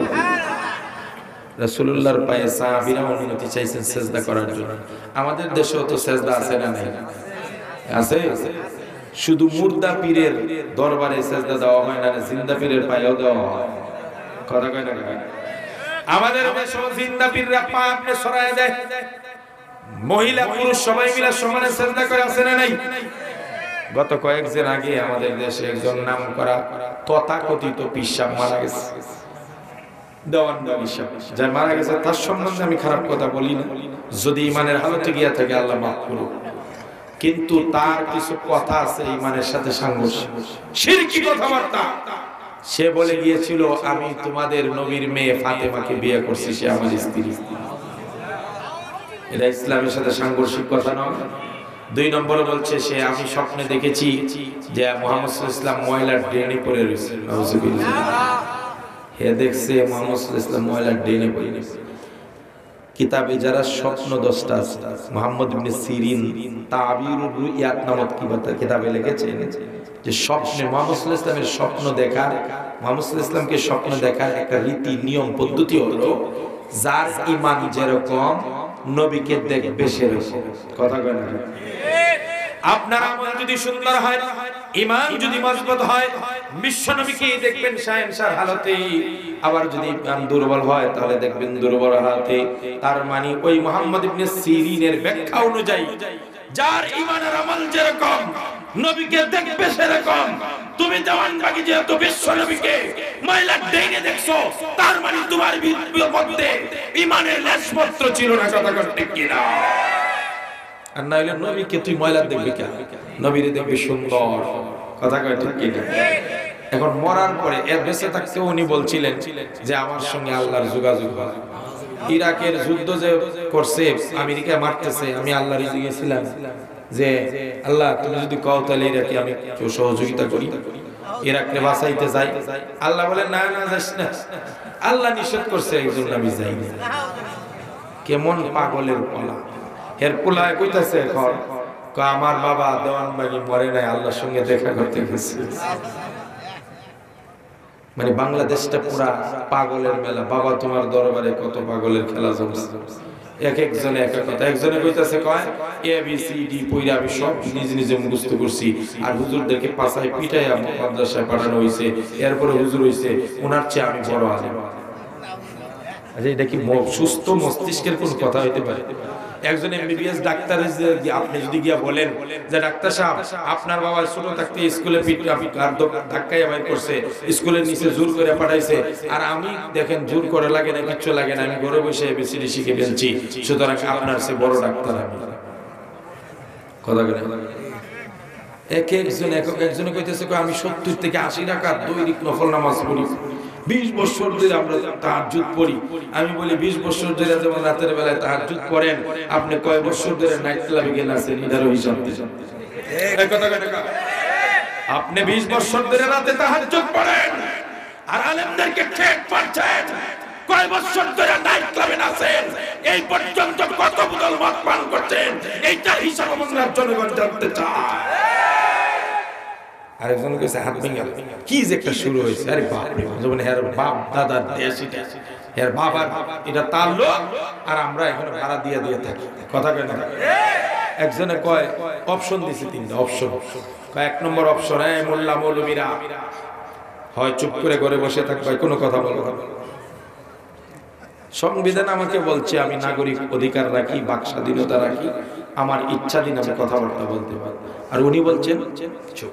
তাহলে উনি সংবিধান পরিপন্থী, উনি সংবিধান লঙ্ঘন করলেন। কথা কোন ঠিক কিনা? 2 নম্বর, আর না হইলে হাত ভেঙে একবারে জেলে ঢুকে। নাউজুবিল্লাহ। কোন প্রশাসনের বাপেরও ক্ষমতা নাই হাত ভাঙার। কথা কয় না? আদালত যদি কেউ অন্যায় করে বিচার করবে, সাজা দিবে। তোমার পুলিশের হাত ভাঙার অধিকার, তুমি নিজ হাতে আইন তুলে নিয়ে লঙ্ঘন করেছো সংবিধান। কথা কোন ঠিক মিয়া? তুমি তো সরকারের গণপ্রজাতন্ত্রী বাংলাদেশ সরকারের প্রজাতন্ত্রের একজন চাকর। কথা বল, পুলিশের যে উর্দিটা কিনা হয়েছে এটা কি তার বাবার টাকা কিনা? কাটতে কাটতে আপনাদের সবার টাকা। আপনি যে মূলা বেচেন বাজারে, এটারও ট্যাক্স আছে। আপনি যে 1 প্যাকেট বিস্কিট কিনে আনছেন, এটারও ট্যাক্স আছে। আমার যে গাড়িটা প্রতি বছর রিনিউ করাই, রোড পারমিট, তারপরে আপনার ফিটনেসের কাগজ করাই, প্রতি বছর ট্যাক্স রাখে না? এই যে ঘড়িটা কিনছি আমি, এটার একটা ট্যাক্স রাখছে না? চশমাটার ট্যাক্স আছে না? মোবাইলের ট্যাক্স আছে না? প্রত্যেকটা জিনিসের ট্যাক্স জমা করে করে বাংলাদেশ সরকারের ফান্ড তৈরি করে, ওই যে বিশাল বাজেট, বিশাল বাজেটগুলো অনেকাংশে এটার থেকে জমা করে, ওইখান থেকেই এসপি, কুষ্টিয়ার এসপি সাহেবের উর্দিটা কিনা। কথা কোন ঠিক? ওই জনগণের ট্যাক্সের টাকা দিয়ে আপনার ঘড়িটা কিনা। আপনি যে পোশাক পরেন, আপনার কোমরে যে পিস্তলটা আছে, এটাও জনগণের ট্যাক্সের টাকায় কিনা। আপনি যে চেয়ারে বসেন, ওই চেয়ারটা জনগণের ট্যাক্সের টাকায় কিনা। আপনি যে গাড়িটা চালান, আপনার গাড়ি যে তেল, মোবিল আর গ্যাস পড়েন, এটা আমার টাকায় কিনা। আপনার বউয়ের যে শাড়িটা, আপনার বউয়ের যে কসমেটিক গুলা ব্যবহার করে, ওইগুলো আমার টাকার কিনা। আপনার পুলারে যে ইংলিশ মিডিয়ামে পড়ান, ওই যে বেতনটা দেন 10,000, এটাও আমার জনগণ থেকে চান্দা করে নেওয়া।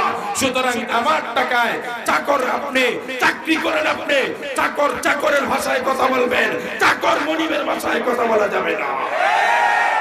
চাকর তো চাকরের ভাষায় কথা কথা কয় না। তোমার ঘরের চাকর কি তোমারে কই ভাই তোমার হাত ভেঙে বলে? তুমি কই ভাই বেটা আমার খাস, আমার থাকস, আমার সব কিছু, আর আমার কাছে হাত ভেঙে তা চলে তুমি যা। কথা কয় না? যদি চাকরের মতো ব্যবহার না করতে পারো, তাহলে চাকরি ছেড়ে দাও, উর্দি খুলে দাও, তারপরে ভাষণ দাও। কথা কোন ঠিক কিনা? করবে চাকরি আর ভাষণ দিবে মালিকের মতো হতে পারে?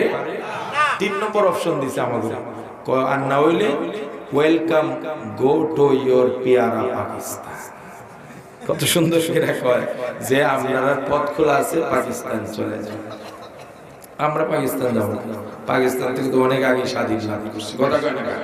লাল সবুজের পতাকা, এই দেশ আমার, এই দেশে আপনার আমার জন্ম নিবন্ধন আছে না নাই? আপনি আমার আইডি কার্ড আছে না নাই? আপনি আমি এই দেশের পাসপোর্ট ব্যবহার করে হজে যাই, বিভিন্ন দেশে যাই। আমার বয়স যখন 18 হয়ে যায় আমি ভোটাধিকার প্রয়োগ করতে পারি, ভোট দিতে পারি। আমার বয়স যখন 25 হয়ে যায় আমি এমপির জন্য প্রার্থী হতে পারি। সুতরাং এই দেশের বৈধ নাগরিক আমি। আমার বাবা এই দেশের, দাদা এই দেশের, 14 গোষ্ঠী এই দেশের। আমাকে বিদেশে পাঠানোর তুমি কে? তোমার যদি হুজুর ভালো না লাগে, মোল্লা মৌলভী ভালো না লাগে, মসজিদ মাদ্রাসা ভালো না লাগে, ওয়াজ মাহফিল ভালো না লাগে, তাহলে তোমাকে বলছি ওয়েলকাম, গো টু ইওর পেয়ারা দিল্লি আর দাদা বাবু।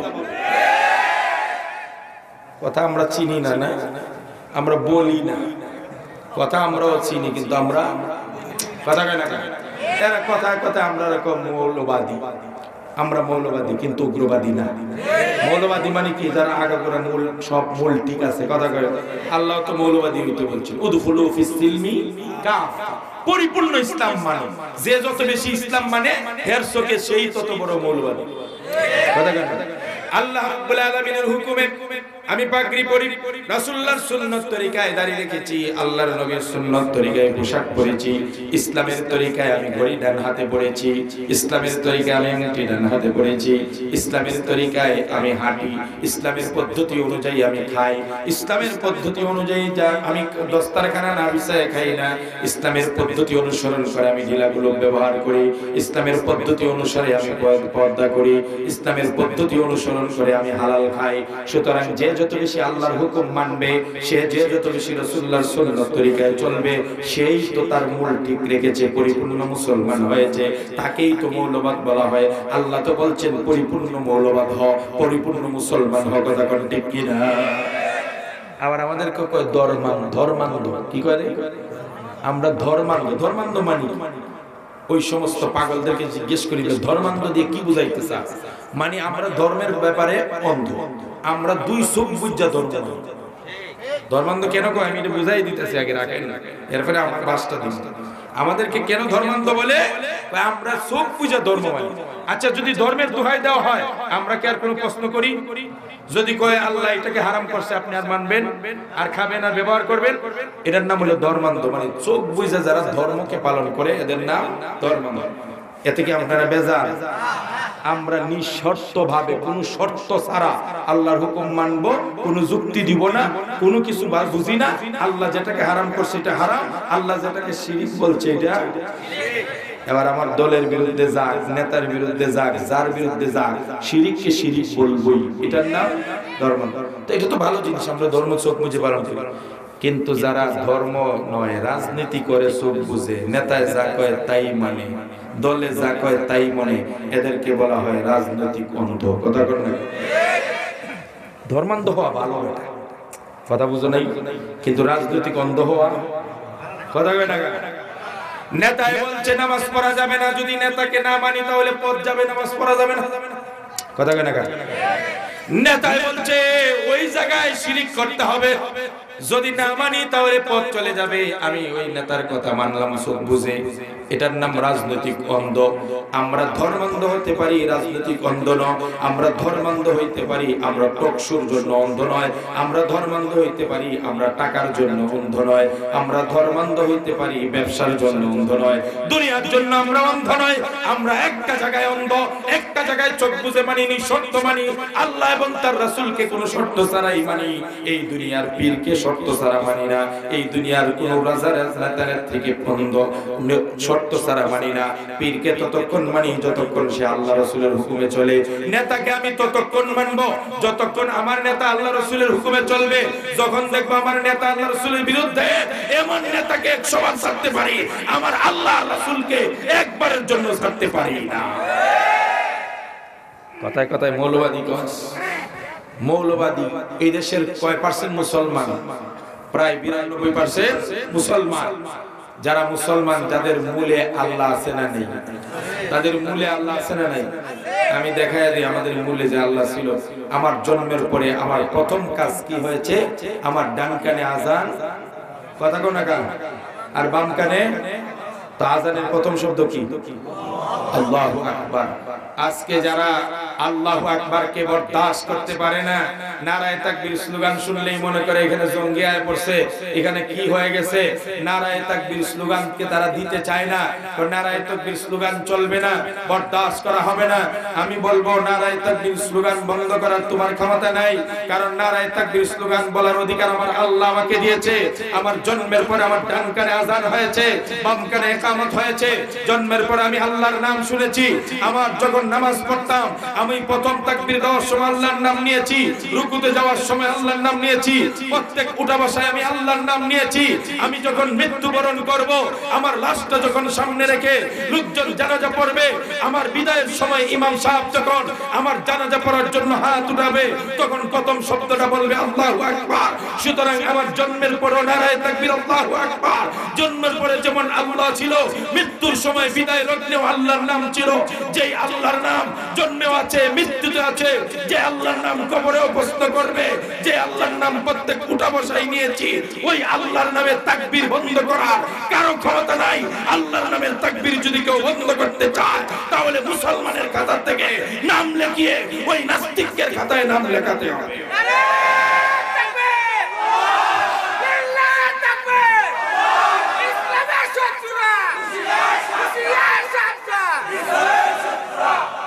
আমার ভাইরা, এই জন্য আমরা ইনশাআল্লাহ মৌলবাদ ঠিক, কিন্তু আমরা উগ্রবাদী। আমরা কারো বিরুদ্ধে উস্কানি দিই। উস্কানি তোমরা কথায় কথায় এই করবো, সেই করবো, এটা করবো, সেটা করবো। আমাদেরকে বলা হয় আমরা রাষ্ট্রদ্রোহী, আমরা রাষ্ট্রের প্রতি দরদি নাই, আমরা রাষ্ট্রকে ভালোবাসি না, দেশের প্রতি কোনো ভালোবাসা মহব্বত নাই, দরদ নাই, আমরা দেশের জন্য কোনো কাজ করি না। 5 মাস করোনায় প্রমাণ হয়েছে কারা দেশের প্রতি দরদি, কারা দেশের জনগণের প্রতি দরদি। তোমার লাশটা পড়েছিল, তোমাকে ধরার মতো কাউকে পাওয়া যায় নাই। শিল্পপতির লাশ গোসলের জন্য কাউকে পাওয়া যায় নাই, বরং তকসুদ বসে বসে ওই শাহরিয়ার কবির মুরগাচুরারা, মুনতাসির মামুনেরা ওই সময় বলেছিল মুসলমান যদি মারা যায় তাহলে কি করব, গোসল করাইলে তো করোনা ভাইরাস সরাসরি হয়ে যাবে, সুতরাং ওই লাশগুলো জ্বালিয়ে দাও, প্রস্তাব দিয়েছিল। তাহলে আমাদের মরার আগে হিন্দুদের মতো জ্বালাইবার প্রস্তাব দেশ তুই, আর আমরা কেন কথায় কথায় নাস্তিক মুরতাদ বলি, কথা কর না কার। সেই সময় করোনার সময় শিল্পপতির লাশ কেউ গোসল করে নাই, রাজনীতি নেতা মরছে কেউ কাছে যায় না, একদল মানুষ গিয়েছে জীবন বাজি রেখে, তারা হলো আলেম। কথা কোনটি? আপনারা যদি আমার প্রতি রাগ না করেন তাহলে আর একটা কথা বলেই ফেলি, যা আছে সাহস যদি দেন। প্রধানমন্ত্রী শেখ হাসিনা আমাদের নেত্রী, আমাদের প্রধানমন্ত্রী। কারণ আমাদের মাদ্রাসা, আমি কওমি মাদ্রাসায় পড়ছি, কওমি মাদ্রাসার শিক্ষার সনদের স্বীকৃতি দিয়েছি, তো যে দিছে শুকরিয়া আদায় করা লাগে না? হাদিসে আসছে মাল্লাম ইয়াশকুরিন নাস লাম ইয়াশকুরিন, যে মানুষের শুকরিয়া আদায় করে না সে আল্লাহর শুকরিয়া আদায় করে। যে ভালো কাজ করছে, আমাদেরকে সনদে স্বীকৃতি দিচ্ছে, আমরা ধন্যবাদ জানাই। এজন্য এই নেত্রীকে আমরা ভালোবাসি, তার জন্য ভালো দোয়া করি। কিন্তু ওই নেত্রীর একটা বক্তব্য ইউটিউবে, ফেসবুকে ভাইরাল হয়েছে। তিনি বলছেন, আমার বাবা বঙ্গবন্ধু শেখ মুজিবুর রহমান যখন তাকে শহীদ করা হয়, টঙ্গিপাড়ায় নিয়ে লাশটা রাখা হয়েছে, একটা মানুষ ছিল না আমার বাবার লাশটা গোসল করার। এটা ওনার বক্তব্য, আমার না, শুধু ভুল বুঝবেন। একটা মানুষ ছিল না তাকে জানাজা পড়ানো, একটা নেতা নেত্রী ছিল না তার কাছে যাওয়ার। এত বিশাল বড় দল, স্বাধীনতার পক্ষের বড় একটা দল, হাজার হাজার নেতা কর্মী ছিল, কোথায়? ওই যে আর্মিদের বুলেটের কাছে তো কেউ সামনে যাওয়ার সাহস দেখায় নাই, কারণ আর্মিরা তো স্টেন গান নিয়ে খাড়াই কাছে আসছে মাইরালাম। তখন তো কেউ খেলতে যায় না আর্মিদের সাথে, তখন তো কেউ খেলতে যায় না আর্মিদের সাথে। কি করতে যায় না? কেউ ওই সময় বলতে পারলেন আসো আর্মিরা খেলবো, আমার নেতার লাশ আমি ধুইব, তোর সাথে খেলা হবে, কেউ বলছেই শুনে। তখন কেউ খেলতে যায় নাই, এখন আইছে খেলতে। কথা কেন? এখন কি খেলার সময় ভাই? খেলার সময় তো কাউকে পাওয়া যায় না, এটা প্রধানমন্ত্রী বলছে, কাউকে পাওয়া যায় নাই। কিন্তু আজ আমরা বুক ফুলিয়ে এই কথা বলতে পারি, ওই সময়ও ফজলুল হক নামে একজন মৌলবী ছিল টঙ্গিপাড়া, তিনি আর্মির সামনে বুক ফুলিয়ে গিয়ে বলছিলেন, দেখেন আপনারা কি করছেন কি না এটা আমার জানার বিষয় নয়, কেন মারছেন কিভাবে মারছেন এটা রাষ্ট্র দেখবে। কিন্তু আমি যখন মুসলমান, আপনারাও মুসলমান, বঙ্গবন্ধু একজন মুসলমান ছিলেন, আর মুসলমান মারা গেলে অন্য মুসলমানদের উপর ফরজে কিফায়া হলো তার গোসল দাও, জানাজা পড়ো, তারপরে দাফন করো। আপনারা যদি জানাজার কাফন ছাড়া গোসল ছাড়া তারা যদি কবরস্থ করেন তাহলে কিন্তু কিয়ামতের দিন আপনারা দায়ী হবেন। দয়া করে আমাকে সুযোগ দেন, আমি বঙ্গবন্ধুকে গোসল করাবো, জানাজা পড়বো, তারপরে দাফন করব। মিলিটারি বলছিল 10 মিনিট সময় দিছি, তাড়াতাড়ি কারবার শেষ। ওই সময় মৌলবী, একজন মৌলবী ওই সময় বঙ্গবন্ধুর লাশ ধোয়াইছে, কাফন পড়াইছে, দাফন পড়াইছে, জানাজা দিয়ে কবরস্থ করেছে। তোদের মতো একটা দেশপ্রেমিক আর বঙ্গবন্ধু প্রেমিককে পাওয়া যায়। কথায় কি রাগ করছেন? সুতরাং আমরা যে আপনাদের পক্ষ ভালোবাসি, এটা দেশের প্রতি, জনগণের প্রতি, প্রতি ইঞ্চি মাটির প্রতি আমাদের ভালোবাসা আছে। সমস্যাটা কোন জায়গায় আমি বলি, এটা না বুঝা ঠিক ঠিক করেন না। যারা উদ্যোগ করে এখানে টাকা দেয়, পয়সা দেয়, বক্তব্য দিয়ে গেছে, সবার সাথে ভালো সম্পর্ক। আমরা যারা মৌলবী আছি তাদের সাথে ভালো সম্পর্ক। মাঝখানে নাস্তিক ওই যে ঘুরে ফিরে কথা আছে, নাস্তিক মুরতাদ আছে, রাম বাম আছে, কিছু আছে না? এরা দেখতেছে সরকারের সাথে আলেম ওলামার এত সম্পর্ক, সার্টিফিকেট দিয়ে মূল্যায়ন করে দিল, কওমি মাদ্রাসা খুলে দিছে, এখন স্কুল ভার্সিটি খুলে নাই। দেখা যায় কওমি মাদ্রাসার আলেমদের সাথে এত ভালো সম্পর্ক, সুতরাং যদি এত ভালো সম্পর্ক হয় তাহলে আমাদের তো খাওয়া নেই। এই কথা আলেমদের সাথে যদি সরকারের ভাবমূর্তি ভালো হয়ে যায়, সুসম্পর্ক হয়ে যায়, তাহলে 18 কোটি মুসলিম জনতার সাথে সম্পর্ক ভালো হয়ে যাবে। তাতে করে নাস্তিকবাদীরা, মুরতাদরা এবং রামবামরা সরকারের কাছে বিরতে পারবে না, স্বার্থ হাসিল করতে পারবে না। এই জন্যই আলেমদের বিরুদ্ধে সরকারকে খেপায়, সরকারের বিরুদ্ধে আলেমদেরকে খেপায়, বঙ্গবন্ধুর বিরুদ্ধে মামুনুল হককে দাঁড় করায় দেয়, বঙ্গবন্ধুর বিরুদ্ধে বাবুনগরীকে দাঁড় করায় দেয়। আমরা তোমাদের পাতানো ফাঁদে পা দিতে রাজি না। আমরা সরকারের সাথে সংঘর্ষে যেতে চাই না, আওয়ামী লীগের সাথে, বিএনপির সাথে সংঘর্ষ যেতে চাই না। আমাদের যুদ্ধ, আমাদের জিহাদ, আমাদের আন্দোলন হবে নাস্তিক মুরতাদদের বিরুদ্ধে।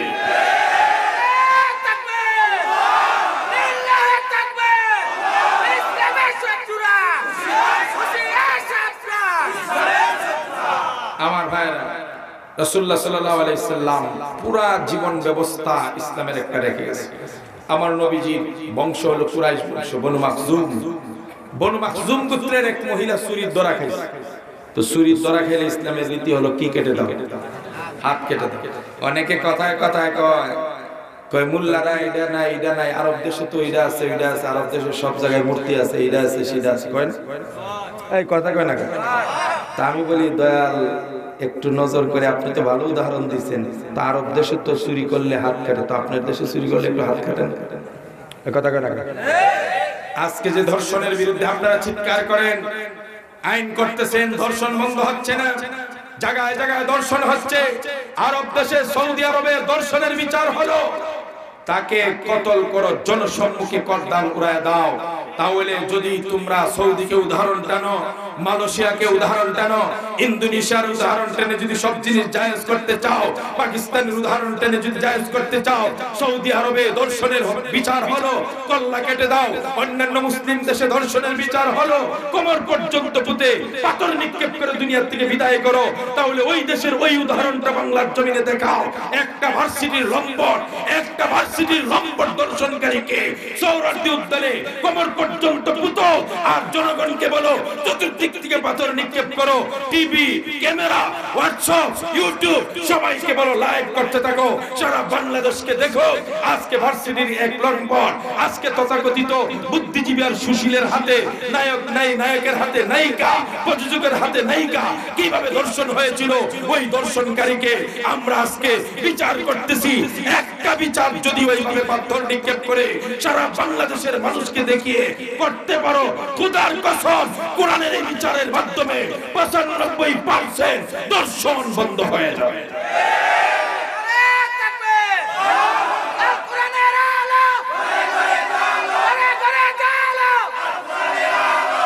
একটা বিচার, কিন্তু ওই সময় উদাহরণ দিত না, বলে অমুক দেশে তো দর্শনের বিচারে, আমরাও দর্শনের বিচারে করবো না।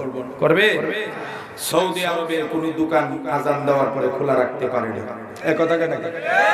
বেটা তুই যে বলছো সৌদি আরবে এটা আছে ওইটা আছে, তাহলে সৌদি আরবে যেভাবে আজানের পরে দোকান খোলা রাখতে পারে না, জরিমানা করে দেয়, তোর দেশে আজান খোলার পরে সব আজান দেওয়ার পরে দোকানগুলো বন্ধ করে দেয়, তাহলে বুঝবো সৌদিকে তুই মানুষ। কথা বলতে স্বার্থের বেলা কয় সৌদি সৌদি, আর স্বার্থ নাই কয় কি ওর সৌদি, জনগণ জীবনও যাইতাম না সৌদি। এই জাফরুল্লাহ কয়, এই জাফরুল্লাহ বলে জিন্দেগিতে আরব দেশে যাব না। আবার যখন সৌদি কোন স্বার্থ পায় তখন কয় হজরে আসওয়াদ আছে না মূর্তি, সৌদি তো আছে। কত বড় মানে গর্দ মূর্খ, হজরে আসওয়াদিটা মূর্তি। আবার কয় হাদিসে কোথায় না ধর্মে পড়ে, অথচ আল্লাহ রাসূল বলেন আশাদ্দান নাসি আযাবান ইয়াউমাল কিয়ামাতিল মুসাব্বিহু, সবচেয়ে কঠিন শাস্তি হবে যারা ছবি অঙ্কন করে, কোন প্রতিকৃতি কোন আকৃতিকে যারা অঙ্কন করে আঁকে, এদের আযাব কঠিন, সবচেয়ে কঠিন। কথা কোন ঠিক কি? আমার নবীজি বনু মাখজুম কুরাইশ গোত্রের একটা মহিলা চুরি করছে, চুরি করার পরে তারা জানতেছে হাত কেটে দিবে। এখন যদি তাদের বংশের একজন মহিলার হাত কাটা হয় তাহলে শুধু এই মহিলার বিয়াটা ফিরবে না, আরো মহিলার বিয়া দিতে সমস্যা হবে। বুইয়া বংশের একটা মহিলা চুরি করছে, চুরির ধরা খায় তার 2 হাত কাটা দিছে। এখন 2 হাত এই ঝুলায় ঝুলায় হাঁটে, মানুষে জিজ্ঞেস করবো না তোর বাড়ি কোথায়, কইব বুইয়া বাড়ি, তখন এটা প্রচার হইব না যে বুইয়া বাড়ির মহিলা চুরির ধরা খায় 2 হাত কাটছে। না রে, এই বাড়িতে বিয়া করাবো, এটি চুরির অভ্যাস আছে। এখন বড় বড় মুসলমান নেতারা সাহাবীরা চিন্তা করলো যে আমগো বংশ কুরাইশ বংশ বনু মাখজুম বংশের যে চুরির ধরা খাইছে মহিলার যদি 2 হাত কাটে তাহলে তোমার ইজ্জত সব গেছে।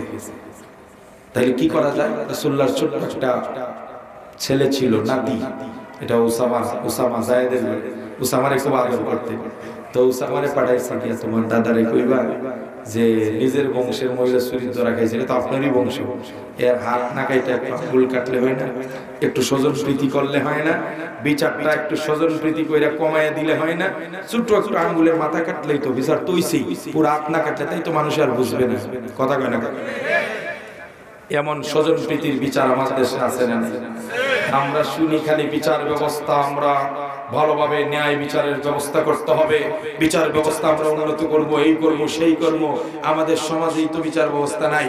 মসজিদে 20 টাকার জুতা চুরির ধরা খাইলে একটা জুতা চুরলে কি পরিমাণ মাইর দেই আমরা। কথা বলেন, বাজারে 20 টাকা পকেট থেকে পকেট মার যদি কোন রকম ধরতে পারে তারে মাইরা একেবারে আধা মরা করে দেই। অথচ আমরাই তো গিয়ে আবার রেজিস্ট্রি অফিসে কেওলাটা বাইর করার লাগে 5000 টাকা ঘুষ দিই। হ্যাঁ, তো চুরি করছে। কথা কয় না? রাষ্ট্রের লক্ষ লক্ষ কোটি কোটি টাকা যারা আত্মসাৎ করে বিদেশের রিজার্ভ ব্যাংকগুলোর মধ্যে তারা ভরপুর করছে, বিদেশি ব্যাংকগুলোকে ফুলাইতেছে, বাংলাদেশের টাকা আত্মসাৎ করছে। এদের পক্ষে আমাদের জনমত, এদেরকে আমরা ভোট দেই, এদেরকে আমরা নেতা বানাই, এদের কোনো বিচার হয় না। অথচ সাধারণ গরিব 20 টাকার লেগে মাইর খেতে গেছে।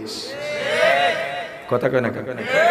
অপরের গরিবের যদি কেউ অন্যায় করে তার বিচার সুস্থ, কিন্তু নেতার বংশের কেউ বিচার অন্যায় করলে বিচার আছে? এই বেটা জাফরুল্লাহ, বিচার ব্যবস্থা বাংলাদেশে নাই, কিন্তু কোরআন আর হাদিস ঘেটে দেখো বিচার ব্যবস্থার কথা আল্লাহ পাক বলছেন, ওয়াইজা কুনতুম ফাদিলু ওয়ালাউ কানা দা কুরবা। আল্লাহ পাক বলেন বিচার যখন করবে সত্যিকার ইনসাফের বিচার করতে হবে। যদিও তোমার ছেলে অন্যায়কারী হয়, যদি তোমার মেয়ে অন্যায়কারী হয়, তোমার দলের নেতাকর্মী যদি অন্যায়কারী হয়, তাকেও শাস্তিতে ঝুলাইতে হবে। কথা ঠিক কিনা? আজকে আছে এই বিচার ব্যবস্থা।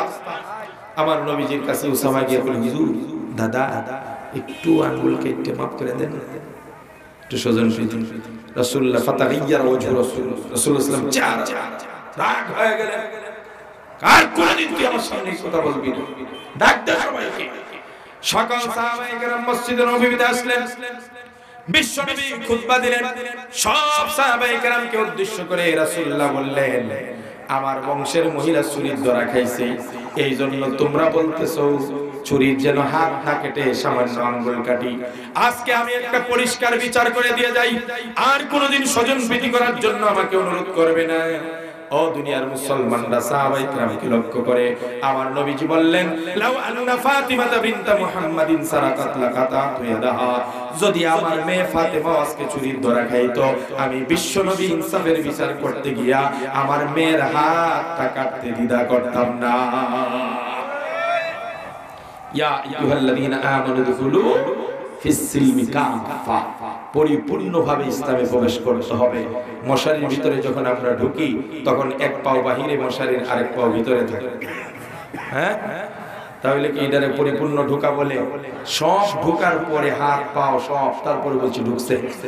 আপনি যখন বাথরুমে যান তখন এক পা বাহিরে আরেক পা ভিতরে থাকলে কেউ বলবে যে বাথরুমে ঢুকছে? কথা কয় না কেন? বলবে না, না? তাহলে এই জায়গায় যদি পরিপূর্ণ প্রবেশ না হয়, ইসলামে পরিপূর্ণ প্রবেশের বেলায় তো আপত্তি কে? সুতরাং ব্যক্তি জীবন, পারিবারিক জীবন, সামাজিক জীবন, অর্থনৈতিক জীবন, বিচার ব্যবস্থা, সমস্ত এভরি পার্ট অফ লাইফ, প্রত্যেকটা কোণে কোণে প্রতিটা সেক্টরে ইসলামকে ফলো করতে হবে। যেখানে ইসলামের এন্ট্রি নাই, ঢোকা নিষেধ, এখানে মুসলমান যেতে পারে। তুমি যেখানে যাবে সাথে ইসলাম যাবে। কথা কোন ঠিক কিনা? আমি যেখানে যাব ইসলাম সেখানে যাবে। আমি রাজনীতিতে গেলে আমার ধর্ম আছে, আমি ইসলাম পালন করব। আমি ব্যবসায়ী করলে ব্যবসাতে ইসলাম যাবে। বিয়ের অনুষ্ঠানে গেলে সাথে ইসলাম যাবে। কক্সবাজারে গেলেও আমার সাথে ইসলাম যাবে। খেলাধুলায় গেলেও আমার সাথে ইসলাম যাবে। যেখানে ইসলাম যাবে না সেখানে আমি যাব না। খেলাধুলায় যদি ইসলাম প্রবেশ নিষেধ হয়, এমন খেলাধুলা মুসলমান সন্তান করতে পারে না। যেই বাজারে ইসলাম নাই, যেই দোকানে ইসলাম যেতে পারে না, ওই দোকানে মুসলমান লেনদেন করতে পারে না। যেই সংসদে ইসলাম যাওয়া নিষেধ, ওই সংসদে মুসলমান যেতে পারে না। কথা ক্লিয়ার? এই জন্য সব জায়গায় ইসলাম। তাহলে আমরা বলতে পারি ইসলাম আছে যেখানে, জোরে বলেন, ইসলাম আছে যেখানে, ইসলাম নাই যেখানে। যার ভিতরে যত বেশি ইসলাম আছে সে আমাদের নেতা হওয়ার তত যোগ্য। কথা পরিষ্কার? কথা কয় না? আমরা প্রায়োরিটি দিব কাকে? ইসলাম। কথা বলেন কাকে? আল্লাহ পাক আমাদের সকলকে বুঝে শুনে আমল করার তৌফিক দান করুন। একটা প্রশ্নের উত্তর রইছিল, কইতে তো আর সময় যাবে, কইলাম না? কোন স্ত্রীকে বেশি ভালোবাসে? মনে আছে? রাসূলুল্লাহ কোন স্ত্রীকে সবচেয়ে বেশি? আমার নবীজি সবাইকে বিদায় করে দিলেন, সবাই ঘরে চলে গেল। আয়েশার ঘরে ঢুকছে, গিয়ে বলেন, আয়েশা, সারা জীবন তোমাকে একা একা আলাদা করে কিছু দিতে পারিনি, যাই আসছে ভাগ করে দিচ্ছি, বন্টন করে, সবাই সমান পাইছে। আজকে তোমাকে একটা খেজুর দিছি, একা একা খেয়ে নিও, কাউকে বলবে না। বের হয়ে গেছে হাফসার ঘরে, হাফসা তোমার একটা খেজুর দিলাম, আজকে কেউ লুকিয়ে না, লুকিয়ে খেয়ে ফেলে। আচ্ছা, এভাবে সবাই দিছে, কিন্তু একজনের খেজুরের খবর আরেকজন, সবাই তো খুশি করি আজকে আমার একা দিছে, কাউরে বলতে নিষেধ করছে, তার মানে ভাবটা তো দেখা যায় আমার দিকেই। হ্যাঁ, ভালোবাসাটা তো আমার দিকেই দেখা যায়। সবাই ঘর থেকে চলে আসছে। পরের দিন সকালবেলা নারী পার্লামেন্ট বসছে, সব স্ত্রীরা এক জায়গায় বসছে, অপেক্ষা কাকে বেশি ভালোবাসে এই ঘোষণা আজকে বিশ্বনবী দিবেন। আবার নবীজি গেলেন, নবীজির স্ত্রীরা বললেন, ইয়া রাসূলুল্লাহ, গতকালকে আমাদের প্রশ্ন ছিল আমাদের মাঝে সবচাইতে বেশি কোন স্ত্রীকে ভালোবাসেন। আমার নবীজি গো, আপনি উত্তর দিয়ে দেন, আমরা জানতে চাই কাকে বেশি আপনি ভালোবাসেন। আল্লাহর নবী বলেন, ও আমার স্ত্রীরা, গত রাত্রে আমি যার ঘরে গিয়ে একটা খেজুর দিয়ে আসছিলাম, ওই স্ত্রীটাকে আমি সবচাইতে বেশি ভালোবাসি। যে স্ত্রী আমি গত রাত্রে কি দিছিলাম, কেউ তো কয় না, কিন্তু মুস্কি আসে, ঘটনা ঘটছে রে, তাইলে তো আমারই ভালোবাসে। এখন সবাই যখন মুস্কি আসে, মহিলারা কতক্ষণ কথা ধরে রাখতে পারে? পেটের কথা তো হজম হয় না। মহিলারা বিশেষ করে যদি বলেন যে এই শুনে একটা কথা, অমুকের একটা কথা শুনছি, সাবধান, কাউকে বলবে না, এই কথা বললে আরো বেশি বলবে। সেও গিয়ে তার ভাবির কইবা, ভাবি কাউকে কয় না, কিন্তু সাবধান, একটা কথা আগে কইব, কাউকে বলবে। যদি কন যে আর কাউকে বলবে না, তাহলে আগে বলবে। এই জন্য বেশি হজম হয় না। আমি বলতেছে একজনে কই, কি রে অমুকে হাসে, কাই তুমি হাসো কে? একজনের আমি হাসি কে জানো না? রাসূলুল্লাহ বলছে না কাকে বেশি ভালোবাসেন? তা তো শুনছি, কিন্তু এটা তো তোমার হাসার কথা, হাসবো তো আমি, কারণ কারণ রাসূলুল্লাহ কি উত্তর দিয়েছে শুনো নাই? রাসূলুল্লাহ বলছেন যে স্ত্রীর ঘরে আমি গত রাতে খেজুর দিয়ে আসছিলাম ওই স্ত্রীটাকে বেশি ভালোবাসি, সুতরাং এই জন্য আমার প্রতি রাসূলের ভালোবাসা বেশি, কারণ আমাকে গত রাতে রাসূলুল্লাহ খেজুর দিয়েছেন। এই কারণে তুমি আসো, তাহলে এত আসার দরকার নেই, গত রাতে আমাকেও খেজুর দিয়েছেন। এখন এরা দুইজনের হাসি দিকে বাকি রাখো, তোমরা আর একা হাসবা কে? আমাদের প্রত্যেককেই আল্লাহ রাসূল খেজুর দিয়েছেন, সুবহানাল্লাহ। এরপরে আমার রাসূলুল্লাহর স্ত্রীরা বললেন ইনি হলেন বিশ্ব নবী, যিনি একই সাথে সব স্ত্রীকে একই টাইমে খুশি করতে পারেন, সুবহানাল্লাহ। আল্লাহ আমাদেরকে পরিপূর্ণ মুসলমান হওয়ার তৌফিক দান করুন। মুসলমান না হইয়া মরা যাবে না। এই ভার্সিটির ছেলেরা, ইসলাম কমপ্লিটলি জানতে হবে, বুঝতে হবে এবং এই কথাটা মনে প্রাণে বিশ্বাস করতে হবে সব জায়গায় ইসলামের বিধান আছে। কথা কোন ঠিক কিনা? ভার্সিটিতে জোহর আযান হলে মসজিদে নামাজ পড়তে যাবে, বলেন ইনশাআল্লাহ। আল্লাহ পাক আমাদের সকলকে তৌফিক দান করুন। ওয়া আখিরু দাওয়ানা আনিল হামদুলিল্লাহি রাব্বিল আলামিন। আসসালামু আলাইকুম ওয়া রাহমাতুল্লাহ।